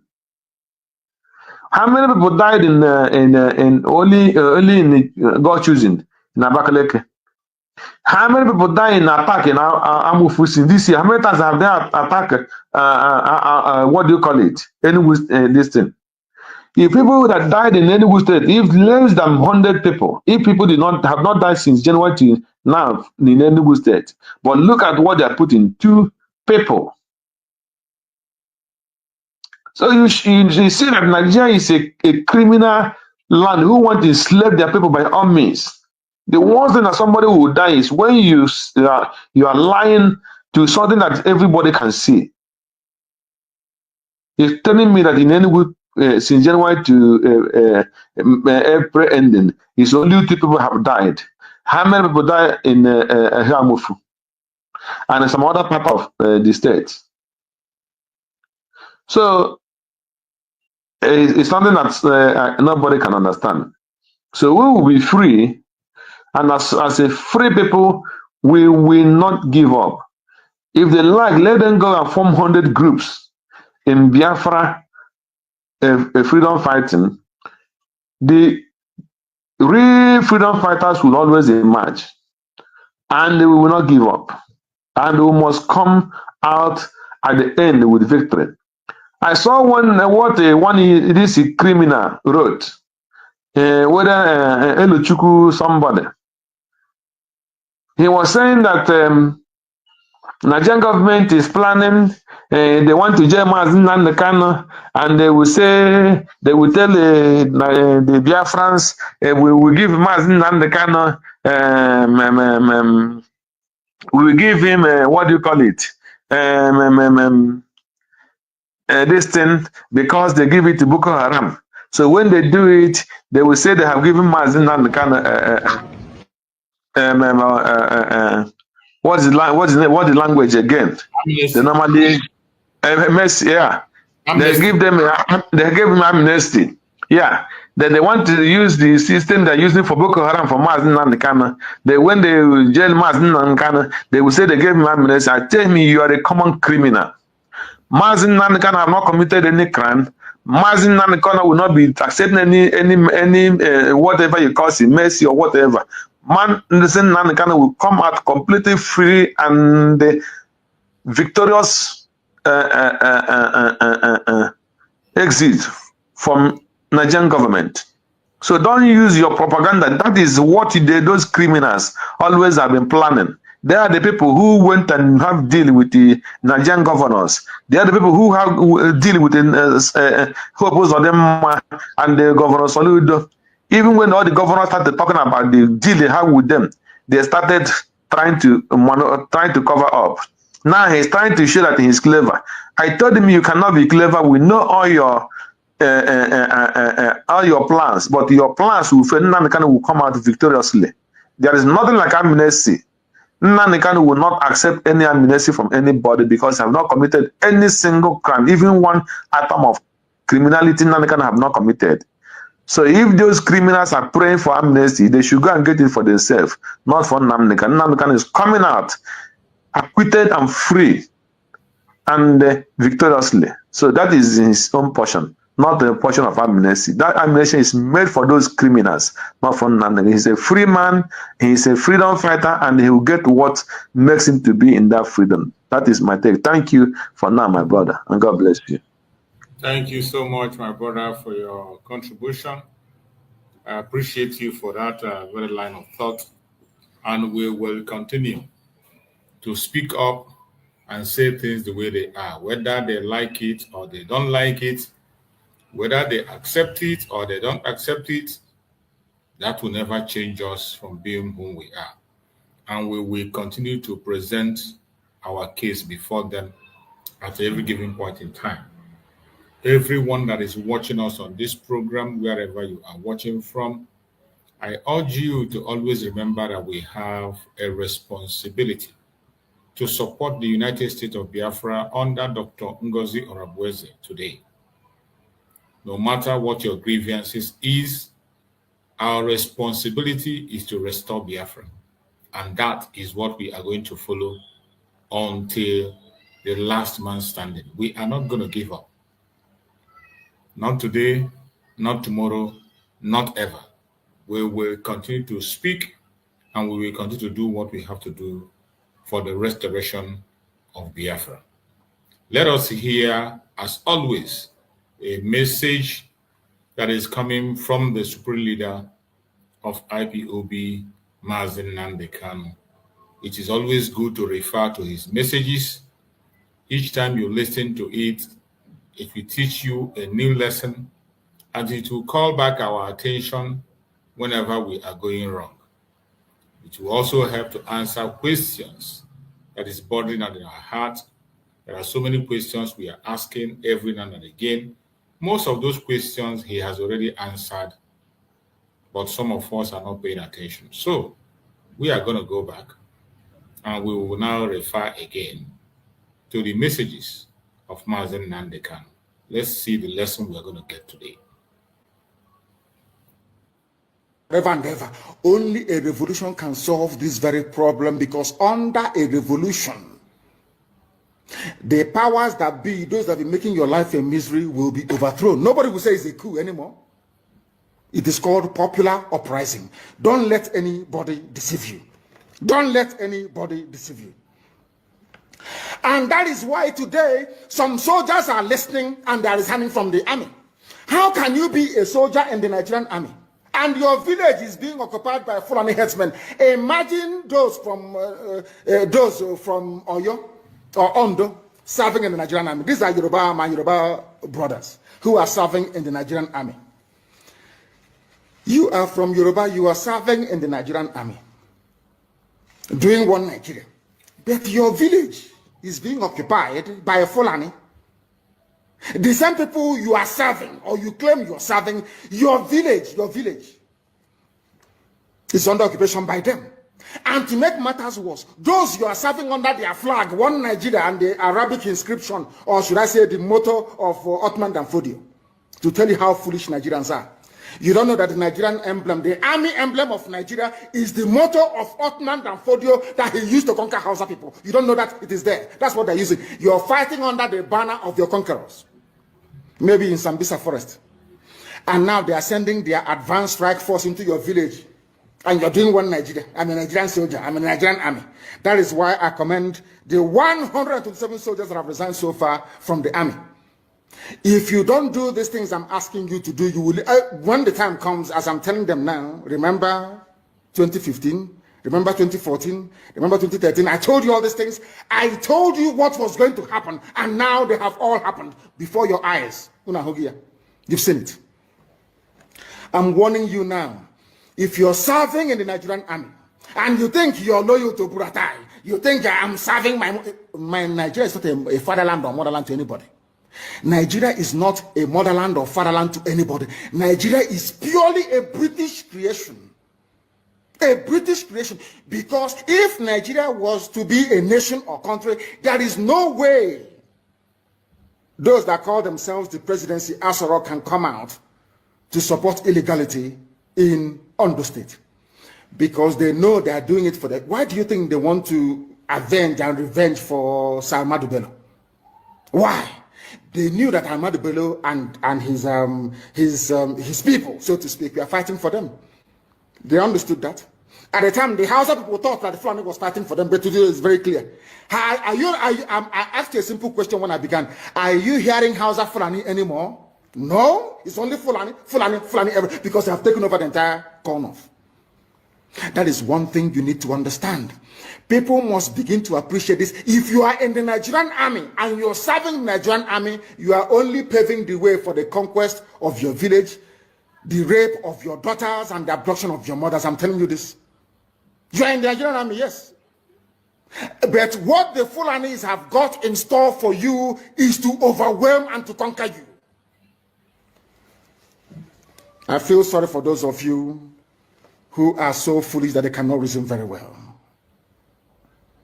There are people who are, I won't use too much grammar because a lot of people are watching, mothers are watching, grandmothers are watching in the villages. People who out of cowardice and self-hate think that Nigeria somehow can be won. But all of you know that Nigeria is an Islamic country. I'm sure you're aware of that. All of you also understand the intentions of the Fulani. Oh, if you want the presidency, you have to work for it. Tinubu, you must work for it. How is Tinubu working for it? You must condemn anybody who comes out to speak against our people in your forest. That is what they are doing. Some of you don't understand it, but we do. Some of you do not understand what is happening, but we do. And that is why we are here to tell you. The real terrorists in Asarok, they have dropped them. And now presidency is telling you, you cannot touch them. But these are people killing people in Yoruba forest. No, you cannot touch them. A whole presidency to tell you that every Fulani man is in on this. Their foot soldiers are Mieti Allah. Have you all forgotten that they gave Mieti Allah 100 billion? Have you all forgotten? No, typical Nigeria, nigger. Have you all forgotten? So you've forgotten that this so-called presidency, Garba Shehu, gave Mieti Allah 100 billion to come down to the south to give peanuts to useless monarchs. and traditional rulers so that our forests can be taken. Have you all forgotten? Oh, you have. Of course, you're in the zoo. You've forgotten. Did they give 100 billion to any other organization? Did Asorok give 100 billion to any other group? Why would a government give 100 billion to a bunch of terrorists and openly claim that they are stakeholders in the government? That is why government can come out openly without shame to support terrorists in Yoruba forests. Let them come to our land and they will see. I know the game they are playing. There was this stupid video that is in circulation. You know that they can't attack ESN. They can't. They have no moral ground. But I'm sure they gave money to some idiots and gave them guns to say they are Biafran army. I don't know if they're up to 6 or 7 of them, which is a lie. It's the DSS creation. So they can have justification to say to Biden or the US ambassador, can you see they now have Biafran army? We can now move in to attack them. Anybody, if you are involved in that video, take a walk. You want. This very aspect of this message is very important because some of us do not understand the statement of Mazi Nnamdi Kanu here. And some of us will get confused when you hear that statement. Remember, this message was preached when we were still working as an organization. We has not had a government then, not even the government in exile. And that was why Mazi Nnamdi Kanu was very careful. According to international law, an organization is not supposed to own an army. As an organization, you cannot have an army. And Mazi Nnamdi Kanu was very careful about that. That was why when he established ESN, he said that this is a security outfit to secure Biafran territory. He called them security outfit. Because then we were not a government. It was just an organization as an IPOB organization. And international law does not permit an organization to have an army. That is why you see at that time, some group of individuals came out and they brought out some people and they called them Biafran army. I think that was the group of this man. This man, they used his video to do propaganda against Master Simon Ekpa. Oji, or whatever they call him. It is that, I think it should be that group of Oji that released that very video that time. And Mazi Nnamdi Kanu was very mad about them. They brought about 5 of them were holding guns and they say they are Biafran army. And meanwhile, then we were operating as an organization, IPOB. You cannot have an army as an organization. It's against the law. And this is why Mazi Simon Ekpa came and took the step. Before Mazi Simon Ekpa unveiled the army, if you listen very well, Mazi Nnamdi Kanu, when I continue to play, you hear when he said that when we are going to release the Biafran army, that the world will know. That's what he said. He said, when Biafra army will be released, the world will know. That was why when Mazi Simon Ekpa came, he did not just go ahead to save the ESN from the hand of the governors and the criminals. What he did was to go ahead, secure them, and then went ahead to establish the government in exile. And a government in exile, if you go and check the constitution, you can check it online. There are some things that the government of exile is supposed to have. There are some limits to what they can do and what they cannot do. And one of the things that the government in exile is permitted to have is an army. You can have your own army, have your own government, have your own currency, establish your own structure as a government, and you have the right to defend and protect your own territory. And you must have a territory where you have the mandate from the people for you to secure them. That was why Mazi Simon Ekpa, when he came, he didn't just go to rename them and transform them into army. What he did was to, first of all, establish a government, which is the only thing that only people that are permitted to operate an army. So Mazi Simon Ekpa established government in exile. Then that gave him the authority, according to international law, to float an army. And he now changed the ESN into the Liberation Army. From there onwards, the ESN ceased to be ESN, ceased to be a security outfit. They become an army of Biafra. And today we have gone further, more. After the declaration of Biafra on 29th of November 2024, every single operative we have now in that army becomes more solid. That is why our deputy prime minister went further to include the decentralization, giving them numbers to identify them and placing them under salary and trainings. Every single thing a government operates today, we have it, including an army. Then it wasn't possible when Mazen Nandekano was there because it was just an organization. And that is why he was mad when those idiots floated that army. I want you to listen for them. But I'm sure they gave money to some idiots and gave them guns to say they are Biafran army. I don't know if they're up to 6 or 7 of them, which is a lie. It's a DSS creation. So they can have justification to say to Biden or the US ambassador, can you see they now have Biafran army? We can now move in to attack them. Anybody, if you are involved in that video, take a walk. You want to give Fulani Janja with the reason to invade our land. That's what you're doing. But we shall get to that later. Anybody involved in the circulation of that video is a gunner. I'm telling you the truth.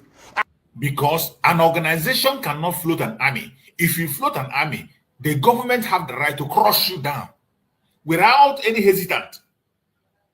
And international law supports them to do that. They have a backup in international law. As an organization, you don't have to float an army. You can have a security outfit, just the other people have, but army belongs to the government alone. It is only now that we have the right to float an army. And that is why they cannot go after us and begin to take life or begin to say they want to wipe it. They can't do that. And those that made it. That is how people behave because they don't understand the game plan of the Fulani. People are very foolish. Fulani will come to you and want to use you and you succumb because you have greed, envy, and jealousy inside you. Which one again is Biafran army? I'm asking you. From where? How many people? The day I will bring out the Biafran army, we number over 200,000 standing. Reserve is over 1 million. Did you hear that? That time will come, and when the time comes, he will unleash them. And it will be a mind-blowing one. And when the time came, Mazen Nandekano is not there, but Mazen Simon Ekpa established it in where it should be under a government, not under an organization. Some bunch of idiots somewhere because you're serving your Fulani Janja with masters. We'll get hold of all of you. Check out Uno Oko. We know they're bad eggs when we see them. We warned people against voting for Buhari in 2015 when he was still alive. The same Buhari died in 2017. People, all of you know that Buhari is dead. Today he's young, tomorrow he's old. You see his hand is fresh today, tomorrow. Nobody knows who is who anymore. All of you are there, but because it's the turn of your village. Your brother is a senator. Your sister is a House of Reps member. You don't want to lose that money that is coming in every day. You come out on social media and you're talking rubbish all the time. Because you're a black person. You don't understand. There is something called economies of scale. Some of you cannot reason very well. You claim you went to school. Sometimes I wonder the type of lecturers you had in your useless schools that you went to. I wonder, honestly speaking. Because you and your family, you are benefiting. Somehow you think that life is okay for you. Because of the level, or should I say the poverty of ideas inside you. Any day your relative goes into the farm, the Fulanis will kill them. All you can do is to lament. Say things are bad, though, and you go and you sleep. And nothing gets done about it. It was I am very, very grateful to Almighty Elohim. That the courage today that you have in Yoruba land is because of ESN. The courage of Amoteku to say no to Fulani is because of ESN. Because of Eastern Security Network. That is why they found the courage to say no to Fulani. If not, they will not do it. After all these years, without the coming, should I say all these months, without the coming of ESN, as Amoteku said, we are going to flush out Fulani headsmen from our bushes. Never. It's because they saw us, they have seen us doing it. They said, oh, we might as well do the same thing as well. In order to it's called the pincer movement, to cut us off. They got some people, I don't know whether maybe in Olu or whatever, got them together, gave them, say, we are Biafran army, a few idiots. They are shooting guns, we are Biafran army. Inside somewhere. Did we tell you that we have formed the Biafran army? We said when we form it, the world will know that we have come. I don't hide anything. If you claim you are behind any useless group calling themselves Biafran army, show your face because I'm showing my face on video. I claim ownership of not ownership, of course. I can claim responsibility for ESN. Can you claim the same thing for Biafran army? If you claim you're a human being, that's to say it's all the handiwork of DSS. Mad people every idiots everywhere. Africans and lack of discipline.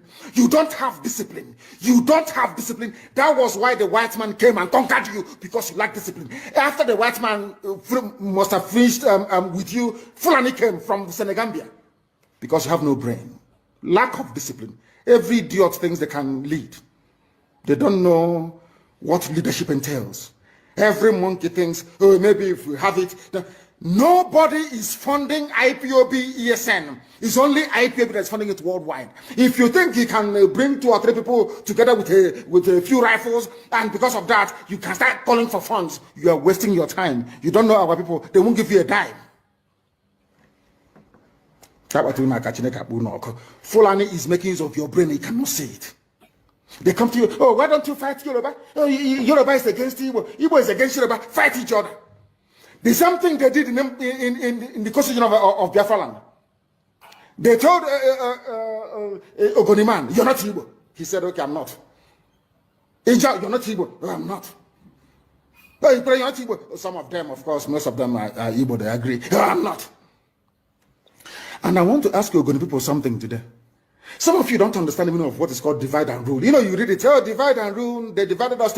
You don't want to put your brain behind it to understand what it means. You have no idea. When they ganged up with Sarawiwa to say Igbo man is our problem, today all that oil spill in Ogoni land, have they cleaned it up? I'm asking a question. Have they cleaned the oil in your land? Igbo man is your problem, yes? Have they cleaned the oil spill in your land? You are begging them to clean the mess that they made. How many of you own oil wells from Ogoni land? Igbo man is your problem. They want to conquer, they want to use Biafra to deceive us, to take our land, to dominate us. All of you crying about Niger Delta marginalization, all these years that you have nothing to do with an Igbo man. Have you survived? Have you survived? I'm asking you. Have you survived? Now, let me tell them something today they don't know. The free world, they have a defense, should I say, organization called NATO. Who are the leaders of NATO? The North Atlantic Treaty Organization that every civilized nation belongs to. Who are the leaders of NATO? It is the United States of America. Somebody must lead. It cannot be everybody. One person or a group of, they must lead because they have what it takes. God gave it, made it so in the East that we are all related anyway, as one people, tied. That's why you have Igbo, indigenous Igbo people in Bayelsa, indigenous Igbos in Rivers, indigenous in Delta, majority Igbo people. Everywhere, all the way to Igodomigodo, in Edo State, in Idu land. God made it so for a reason. The first revolution in Nigeria was led by an Igbo man, Nzogo. That is the way God made us. I can't apologize for it. Because if we leave you to do it, you cannot do it. In a billion years, you cannot do it. You cannot do it. Because you don't have what it takes to confront the Janjaweed. We do, you don't. With all due respect. Is Ogoniland clean? Do they have clean water? Do they have good schools? The same thing for Ijo. Ijo, do you have good roads and good schools? Good health care? No. They will put somebody in office for 4 years or 8 years. He will build one community center and say the dividends of democracy. And so, okay, whereas he's planning to relocate his children to Australia. Every day you wake up to the same rubbish. Every day you wake up. Every day you wake up to the same garbage. Day after day after day after day. And what is your response? The same thing over and over and over again. You go back now and say, oh, hey, I'm from Ishekiri. We are not part of what they're doing. And you accept. And look at your life and how miserable it is. You lament, you lament, you lament, but you don't have what it takes to make the much needed change. They say that all the government of Ondo State and others must draw a boundary. Where, who are the bandits and who are the law-abiding? How can we know? As I'm going there, my phone, when your man all the lizards, all the, you know, now lizard, their stomach is almost on the floor. So we don't know which one has belly ache. How do we know? How can you differentiate between a good headsman and a violent terrorist headsman? How can you know? How can you know? I'm asking you. Mietiala is there, remote controlling all your lives. Look at how they installed, after installing Hope, they installed the idiot Hope, George Obiozo. George Obiozo was the man that took Hope to the north to go and introduce him as a politician. The same Uzodema that George Obiozo, he's an intellectual, as they, you know, the fools. Once they give you a degree, they say you're an intellectual. George Obiozo, before you took Hope Uzodema to the north, did you know that Hope Uzodema was doing 419 in Lagos? He was a fraudster doing Yahoo in Lagos. Who doesn't know in Imo State that Hope Uzodema was a fraudster in Lagos? These are the type of leaders that they imposed on our people. Idiots. And we are there. They have Apex organization. Apex organization. Apex. These are errand boys for the caliphate. That's why BBC is promoting him. That is why they're all promoting. That is what they have always done. Black people are like that. As I told you before, when the British came to stop the eastern advance of the French colonial forces in Benin Republic, in Badagry, basically in Badagry. You know what Britain did? They didn't go to England to come bring soldiers. They went to Ghana. They recruited Ghanaians, black niggers from Ghana, to come and help them to conquer their fellow niggers in Nigeria. They didn't have to go travel very far. That is why I keep saying that the brain of a black man is his greatest impediment. You see, inside this brain, everything a black man is suffering from is here. Inability to reason. Inability to reason. It is the truth that I must tell you. Some may not like it, but of course I will tell you. You cannot, the presidency is telling, you cannot unilaterally push out headsmen. What are they doing in the bushes? In the forest? And they said this to feed their cattle. Before the white man came, where were you feeding your cattle? Where? What was your cattle eating then? They said it's climate change. Of course, it's a lie. You came from very barren, arid Sahel. No rain in Sahel for centuries. It didn't start today. You were able to keep your cattle, you drink the blood and you drink the milk. That's how you survive. Now, what are you doing in Ondo Forest? Our people cannot see because they are blind. People cannot see because they are blind. But we are here to open your eyes. We are here to open your eyes. The time now is exactly 4 minutes past 9. Sorry, we are 4 minutes. What am I? No, I think that is UK time. It is 4 minutes past 10. I'm looking at the UK clock. It's 4 minutes past 10 a.m. in the blessed land of Biafra. We are under the bondage of the zoo because a few idiots want to be president of Nigeria. Because after that, then what happens? All of them killing themselves over Jonathan presidency. From the so-called Niger Delta or Yoruba that was dying because of Obasanjo presidency. Where are they today? They are still the ones crying that things are not okay. So you think as an Igbo man, if you're there for 8 years, somehow, miraculously, you will change anything? Ironsi tried and they killed him. Use your brain. It was meant to be Alex Ekwueme after Shagari. Buhari overthrew the government in 1983. Some of you don't know history. Rather than allow an Igbo man to become the president, they did a coup. Some of you need to reason very well. Obi, also, you claim you went to school, you should be able to use your brain. How can you believe the people who are foolish? They cannot, because of the chicken change they give you in Abuja. You don't have a house in Abuja because of that. You are going to suffer and die. No. They are mad people. You've not seen anything yet. You have not seen anything yet. At this point in time, let us take some questions. Then we'll continue. If you want to send us a question, please, I'm not going to take a direct call. I will call my secretary, and then she will be able to tell us precisely who is who are the ones asking the questions, and what they're go to Twitter and ask your question on Twitter. So we have to stop it here.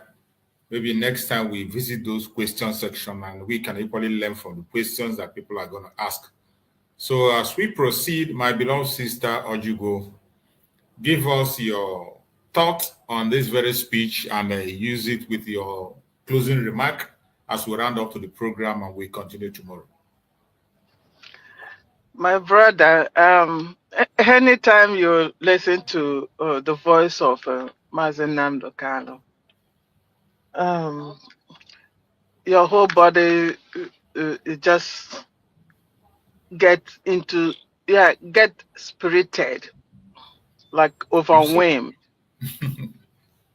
Get overwhelmed.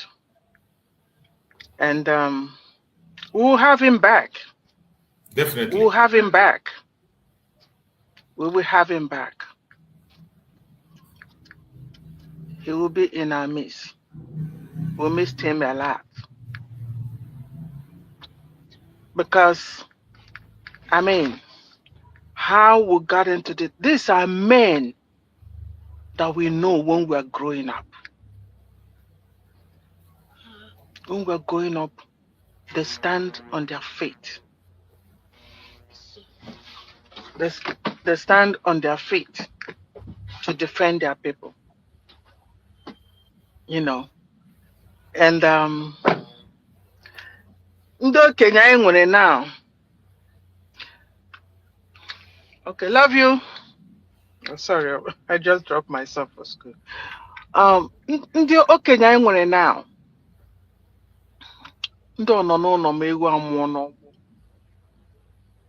That's what we have now. Look at the one that called herself. The current one, I don't know. These are human beings. These are people. The one that called herself. All these are da of people.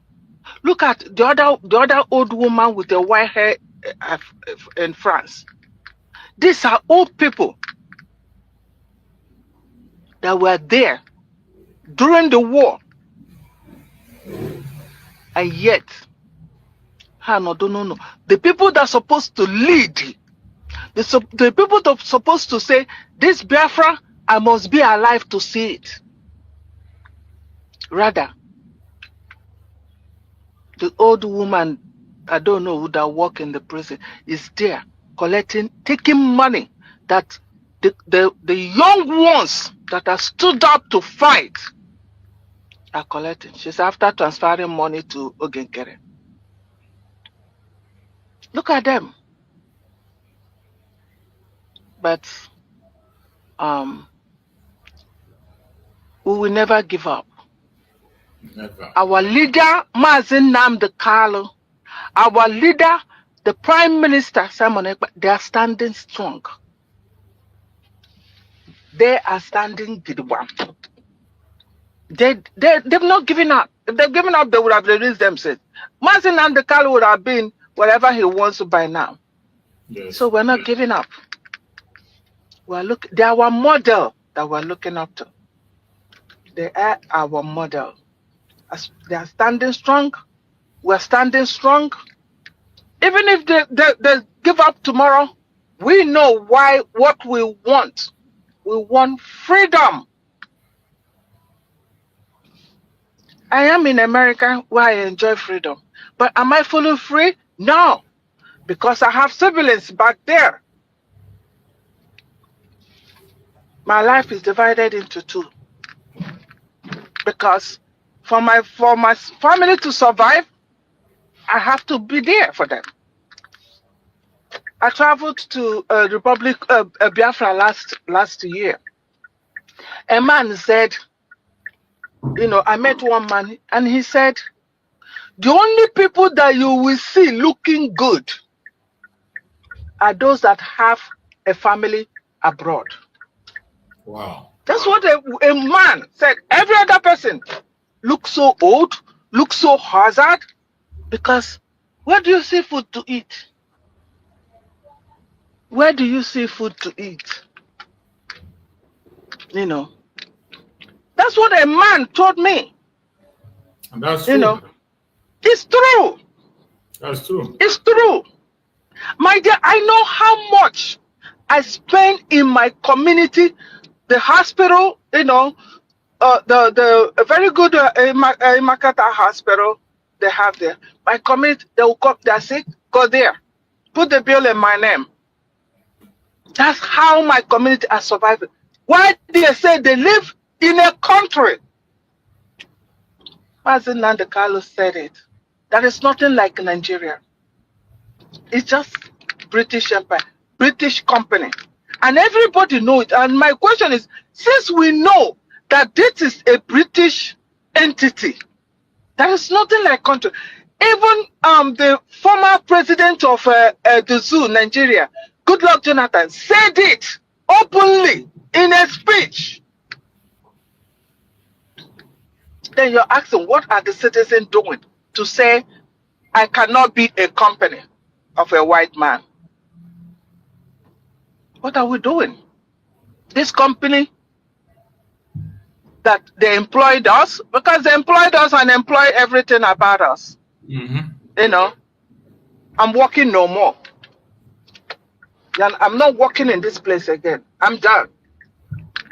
How do we do that? We have to say, we have to resign. I hope people understand what I mean when I say resign. You have to resign. So, but I'm happy. I'm happy because, you know, Martin Nandekala said, an Igbo man is an Igbo man. No matter how long it takes, they don't give up. And there is a reason why this Nzogo, an Igbo man, is leading this. Not everybody can do it. Of course. As well, you know, as an Igbo man.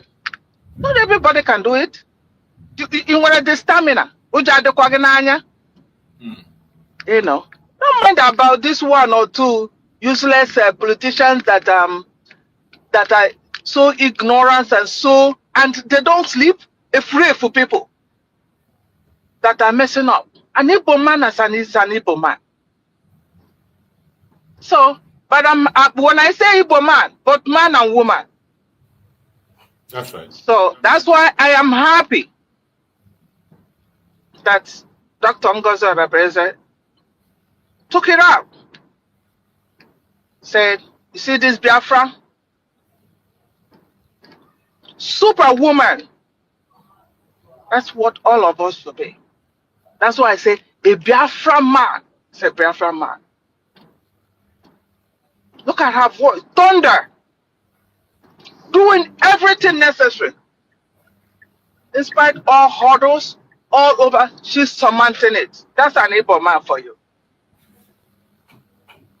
And when the master come out to say, you handed me this over, he said, I should bear this child for you. This is your child. If people don't know what is surrogate, people don't know what is surrogate. Kudoro Mungwa Kamputa. And Ikudoro Madungwa, you would defend that child with everything you got. Right. Because if they take that child from you, then you'll be in trouble. You are hopeless. Because Madiseginu Kudoro Mungwa Enjasibo Makandi Tibaribo, none of France. Kudoro Mungwa, hold this child for me. If anything happens to that child, you will be the one to bear the responsibility. You will suffer for it. You will not have peace of mind. That is what that woman is doing.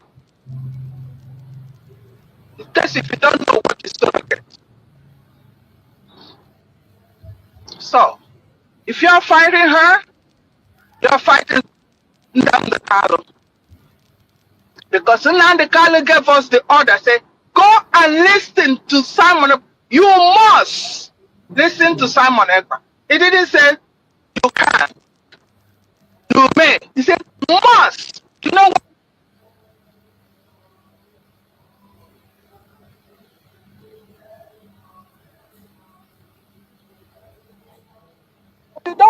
that order?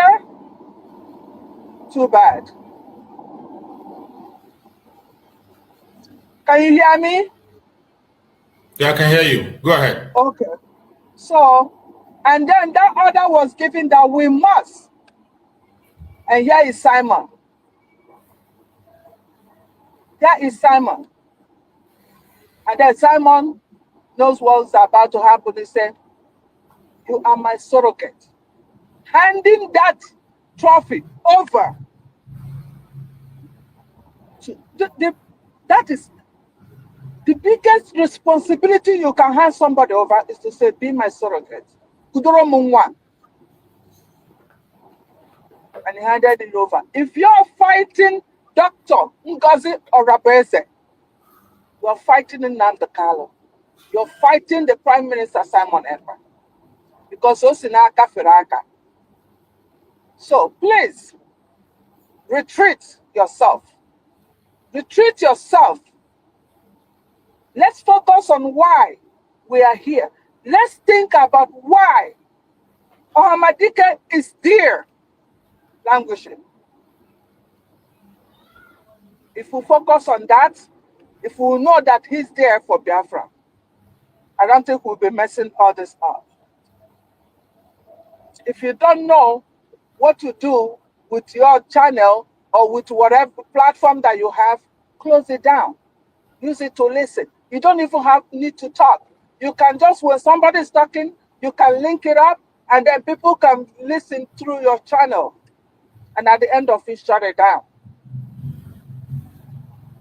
Because if you're fighting these people, you're fighting Ohamadike. You're fighting the Prime Minister. Definitely. Thank you so much. Thank you so much, my beloved sister. You have spoken well, and I hope Biafran people are listening. They have heard you, and it remains for us to put every word we had into practice. We must be free, not because we claim freedom, but because we practice freedom. We must start practicing what we preach and practicing what we are hearing. Practice what you are hearing. We have already declared Biafra on the 29th of November 2024. We are no longer in the zoo. Begin to practice it, behave it, and act it. There's no need representing yourself as a Nigerian when you are already in your own country. We must be free because, not because we claim freedom. We must be free, not because we claim freedom, but because we practice freedom. United States of Biafra, we move. My beloved brother Greg, give us your closing remark and add your word on that word video. Go ahead. Yes, once more, Mazi Jukes. You know, after listening to our leader Mazi Nnamdi Kanu, he marshaled out everything. He marshaled out everything from people that are been living in bondage, those in Delta, those in Edo, in Benue. He touched everything that is going on. He talked about the army and the ESN. And when army would be formed and why ESM is being formed. He talked about the leadership that somebody must lead. You know, when we come in this fighting for freedom, many people come into this freedom without understanding many things. They don't even understand where they are going. They don't understand where the point where they are standing. And they don't understand the direction they're supposed to take. That everything have stages.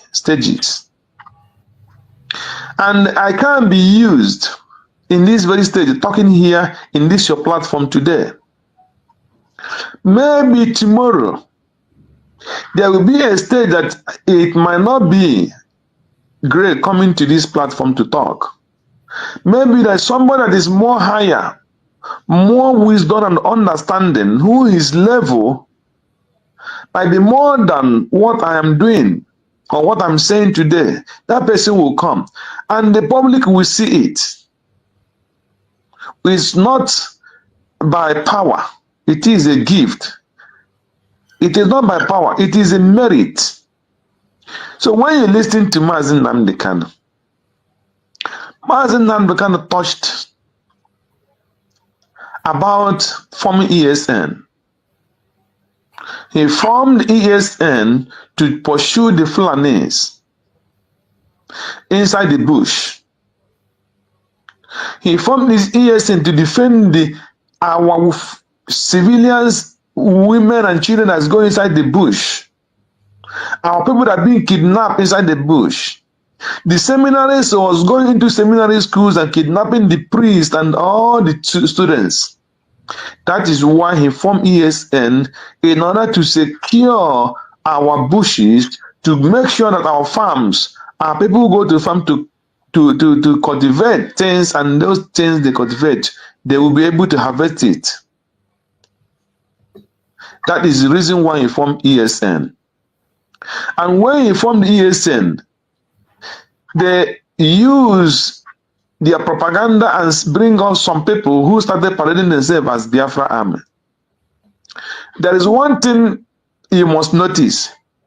In order that an ESN was formed, and then can say, your duty is to go inside the bush and pursue those who are living inside the bush. They must come outside. If they want to live in Biafra land, let them come out and rent houses and hire shops, not living inside the bush and raping our women. So when they go and bring all these people that parade themselves at Biafra army, then you see the Nigerian news and the government saying that they are bringing Biafra army only just to criminalize what IPOB was doing before Nigeria and before the international community. And that is why you see Mazi Nnamdi Kanu, he came and he scattered them, both them that bribe those people that sponsor those people and those people that they are sponsored. He tell them, no, I have not formed Biafra army. When I form Biafra army, you will know. It will not be in hidden. And that is why Simon Ekman came. When he came, he tore in the same line. He started for where Mazi Nnamdi Kanu stopped. He used ESN and started fighting against the terrorist people in the bush and tell them to pursue those Fulanis who came to rape our women in the bush. And he was warning the Nigerian army when they were going inside the houses, villages, destroying houses, burning houses, and killing our people before he started anything with ESN. Now, when ESN was working, Simon Ekman upgraded and said, because of what you people are doing, we are going to go into Biafra exile. We'll form a government. Because we don't form a government, we cannot raise Biafra army. We must take Biafra government in exile so that we can raise army to defend our land. Everything he was doing it legally and logically. So he did not go and force himself into anything. He was gradually stepping into everything he's doing. And no one was doing in the hidden or the secret. And they formed Biafra army under Biafra government in exile. And when Biafra government in exile was established with the charter and everything, that one was established and the world saw it. And now he moved on to say, we have formed Biafra army, we can now establish the government that can rule Biafra, and we must declare Biafra. He planned to declare Biafra, which was declared on 29th November 2024. And in this declaration, before he declared it, he set everything in place to make sure that after Biafra was declared, everything will start working automatically. That is why Simon Nnamdi Kanu was saying, as if He knew what will happen after the Biafra was declared. Even Nnamdi Kanu said this thing about 4 or 5 years before Biafra was declared. And he talked about discipline that our people must have. That somebody must lead. Simon Ekpa was given the opportunity to lead the criminals in DOS and their gangs. They know because they don't have discipline. Now, when they take the PM out, then PM said, Dr. Ngozo Rereuze is my surrogate. He must lead. Now they can go further and explain how a NATO was established. And America is leading. America is not more intelligent than Europeans. America is not more richer than Europeans. But if somebody must lead, America take a lead. Because it is by merit. They take a lead and America is leading. The same thing Simon Ekpa did and handed over to Dr. Ngozo Rereuze, say, you lead this very government until I am out. And what did they do? The so-called what do you call it? Yogan Kid and his gang go and form a parallel government. Start attacking, lying against the government that Simon Ekpa formed, led by Dr. Ngozo Rereuze. And they lied with military, they lied with finance, they lied with the charter, they lied with every down thing. And this only evil woman that they mentioned here, the 70 years old evil woman, I call her, who after Simon Ekpa was taken away, he said he went on a sabbatical holiday. He dumped Simon Ekpa where Simon Ekpa needed her most. And now she's coming out to talk about Dr. Ngozo Rereuze. Speaking Hausa, she that have been in Hausa and claiming she is Onowu. Which community do you come from in Igbo that Onowu be speaking Hausa? Were your father Onowu in Funade land where you land Hausa? Onowu are the people who live in the village, in their community, to seize the Igbo of that community. But your father was a betrayer who raised you in the north. And now you are speaking Hausa, if indeed you are Igbo person. Or maybe you are a Fulani who grow in Igbo land, and then you understand the Igbo, and you just cripple into Biafra agitation just to betray the Biafrans and mislead the younger people. If you were indeed, I don't know who, as they called you, where did you grow in Igbo land? Where was your village? Who was your father that was Onowu, and what community? So tell me where you come out of as Onowu family in Igbo land. If indeed you grow, Onowu that grow in Sokoto, Onowu that grow in Kafanchan, Onowu that was Onowu in Funtua, Onowu that grow in Zamfara. No Onowu we grow in outside the Igbo land. So you are an evil woman, you are not an evil person. No reasonable Onowu family with his daughter will grow in Hausa land and speak Hausa as you did. And you are accusing Ngozo to be a Fulani. So we know your games. So that is what we are talking, Mazi. So somebody must lead. And these people that formed this group and started talking against Dr. Ngozo Rereuze are the real evil people. So many of us are wise, we know what they're doing. So that is what Nnamdi Kanu was trying to explain in this place for many people to understand. That those people who cause confusion among you, many of them are not Biafran. Just like this Adon Afulani. That woman is Adon Fulani, not Adon Onowu. No Onowu. Every Onowu grow in Igbo land. Because you must know every land. Before you continue, let us hear the fate of these people you are describing. Let's help them. Stay from Mazin Nnamdi Kanu. What will be their fate? Some of you idiots that have only power and glory and money making at heart. You are not freedom fighters and can never be. Not today, not tomorrow, not ever. Because as a freedom fighter, you are You are called to serve your people. You don't arrogate that very position to yourself. All of you using Biafra to be working for the zoo, all of you will be disgraced comprehensively and totally. That is it. Go ahead. So, my brother, and when no somebody in a village in a community helping the king or the Igwe to settle problems. When the Igwe is not there, he will represent the Igwe. And he help Igwe in Igwe affairs. So any person that's calling herself, I don't know who, that's speaking Hausa, that person is a fake. The Igbos must understand that and wake up. Oh no, we must know every landmark.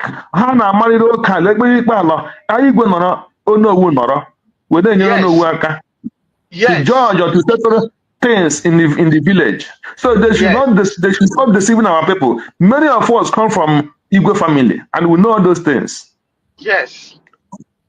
So all these people speaking Hausa for you, none of them are Igbo. Not single one of them come from Igbo land. Nobody can be I don't know who and speak Hausa. Let that person come. Let me challenge that person. So they should stop deceiving you.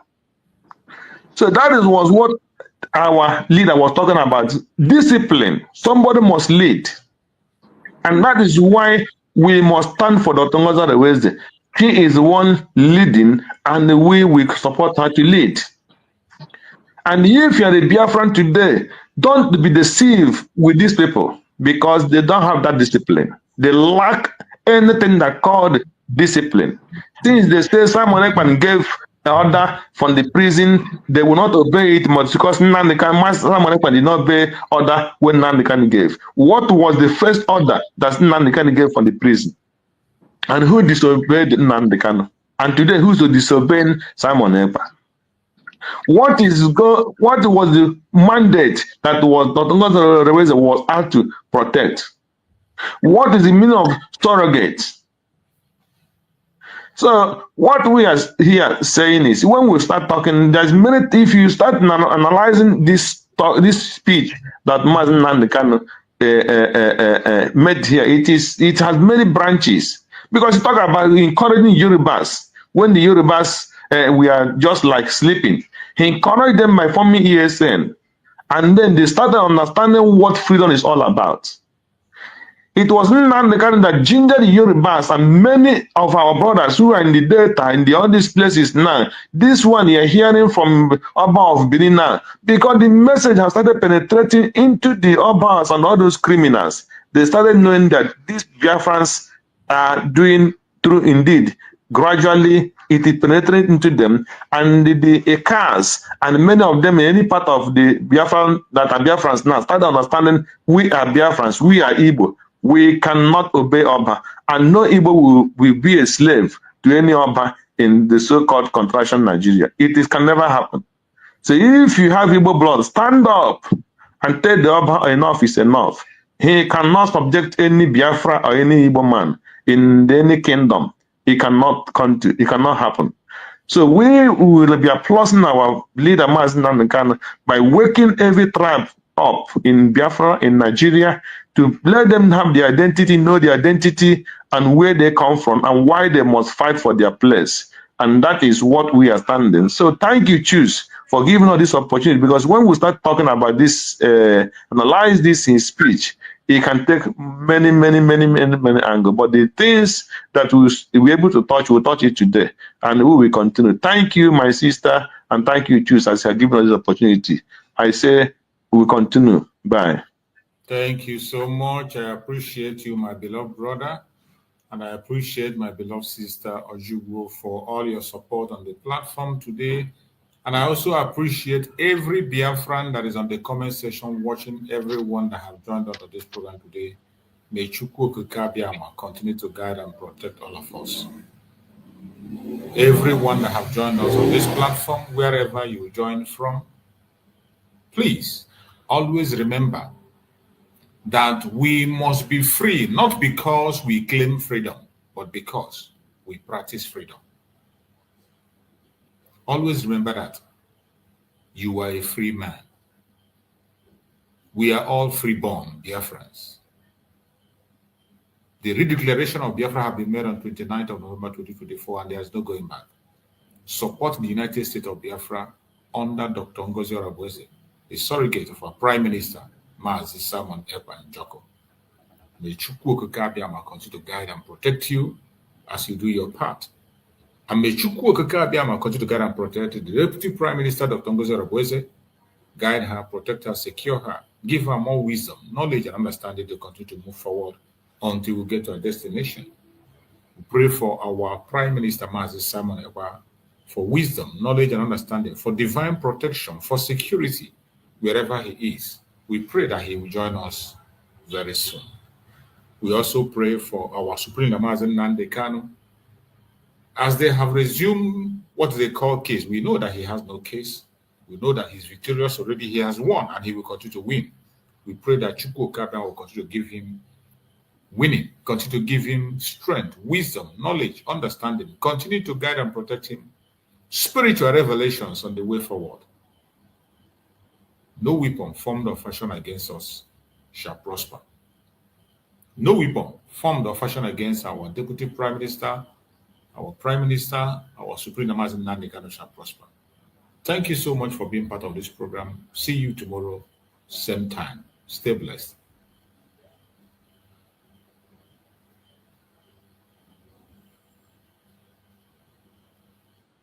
No fear for our land. We go stand together, fight for freedom now. No surrender. This day is more than just an opening. It is a call for peace and reconciliation. Join us at the first ever Biafra Peace Summit, where the past and present voices for Biafra independence come together. No segregation, no division, just one people with one purpose, an occasion to voice our differences, resolve them, and stand stronger as one people. May 30th is also our separate Biafra Heroes Remembrance Day, when we honor the brave souls of men and women who fought and children who fell from the genocidal war of 1967 to 1970, where over 3 million Biafrans lost their lives. The day we honor those unjustly imprisoned and killed before the war, during the war, and presently, simply for being Biafrans. We salute our past and present leaders, from the vision of Chukwuemeka Odumegwu Ojukwu to the resilience of Philip Effiong, the fearless dedication of Mazi Nnamdi Kanu, and the unwavering courage of Simon Ekpa Odogu, who have carried the torch of our struggle. Their sacrifices and leadership lights our paths forward. As we all know, for far too long, we've endured suffering at the hands of our enemies and division from within. This summit is power-packed to heal those wounds, to uproot seeds of discord planted among us, and to unite Biafrans across tribes, regions, religions, and political views. Together, we are unstoppable. Be part of history. Join us on May 30th, 2025 at the United States of Biafra headquarters in Washington, D.C.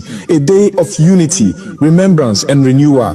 Biafra rises as one strong nation, bolder together. Venue, 11726 Connecticut Avenue, Northwest Washington, D.C. Time, 3 p.m. Biafra time and 10 a.m. Washington time. 30th of May 2025, a united Biafra. Our time is now.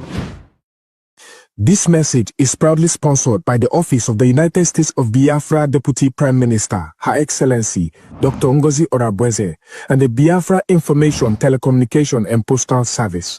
My name is Marvelous Chukwubikem Arinze.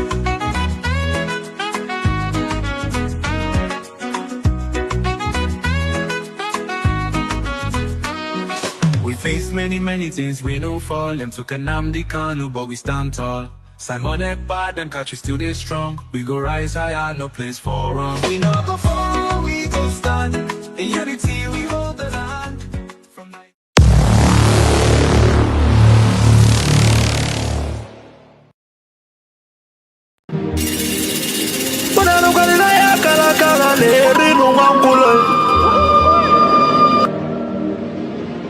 Na bose vive na kiti enu.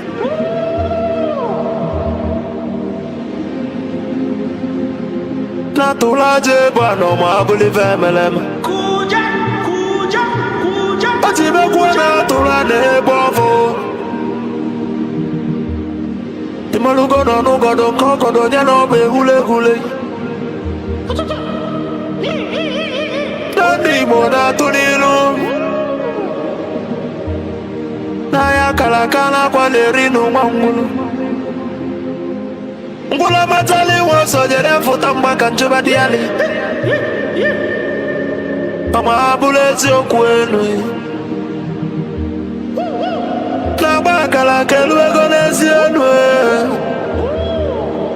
N'ụbọchị akala kelwe gonodezi.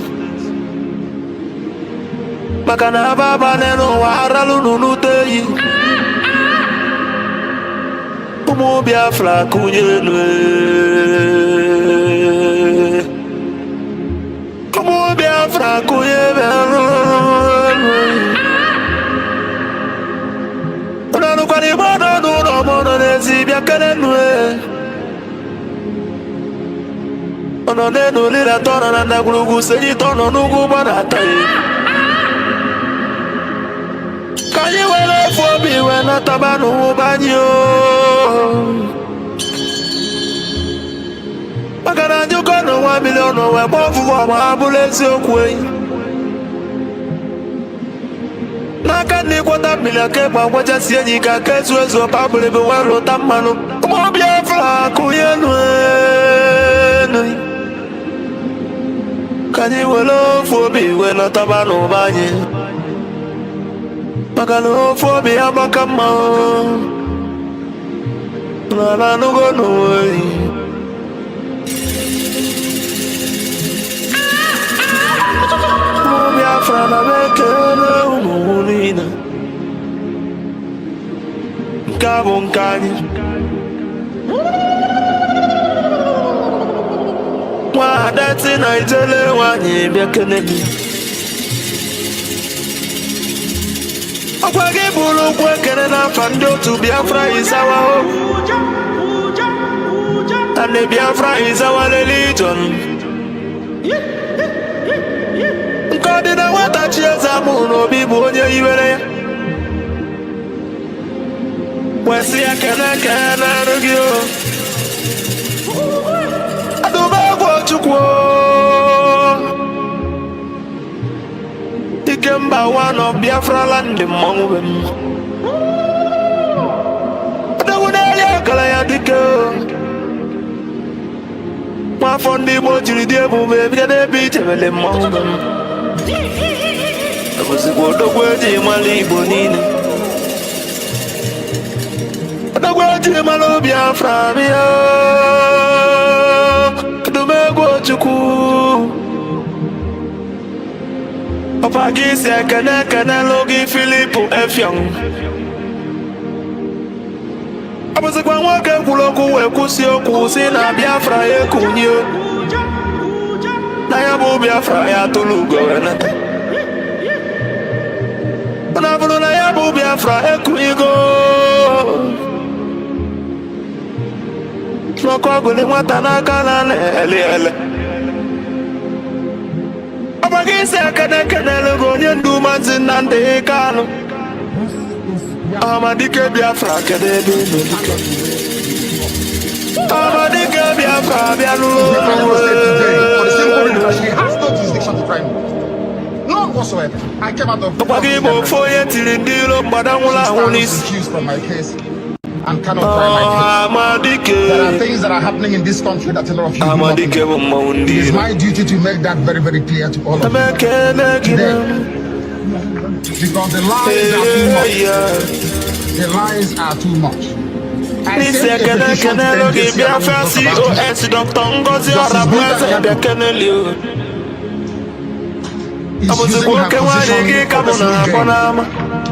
for personal gain. Her son and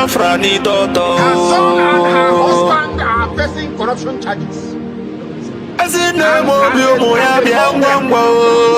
told them. They complete me. This is what happens.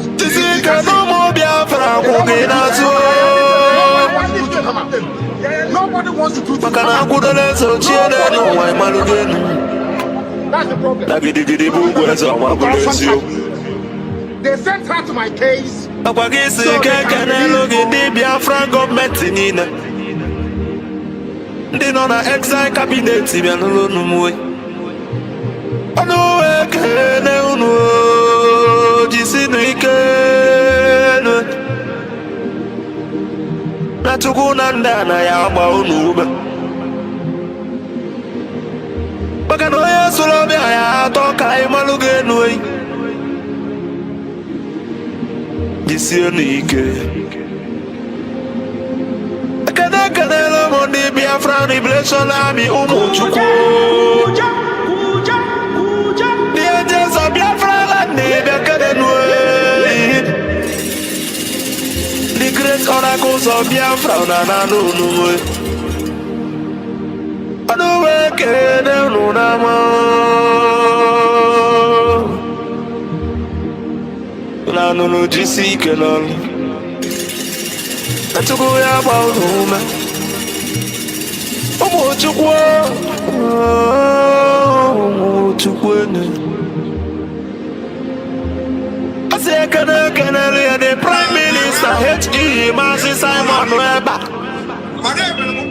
Abuzi kwa batobi yo.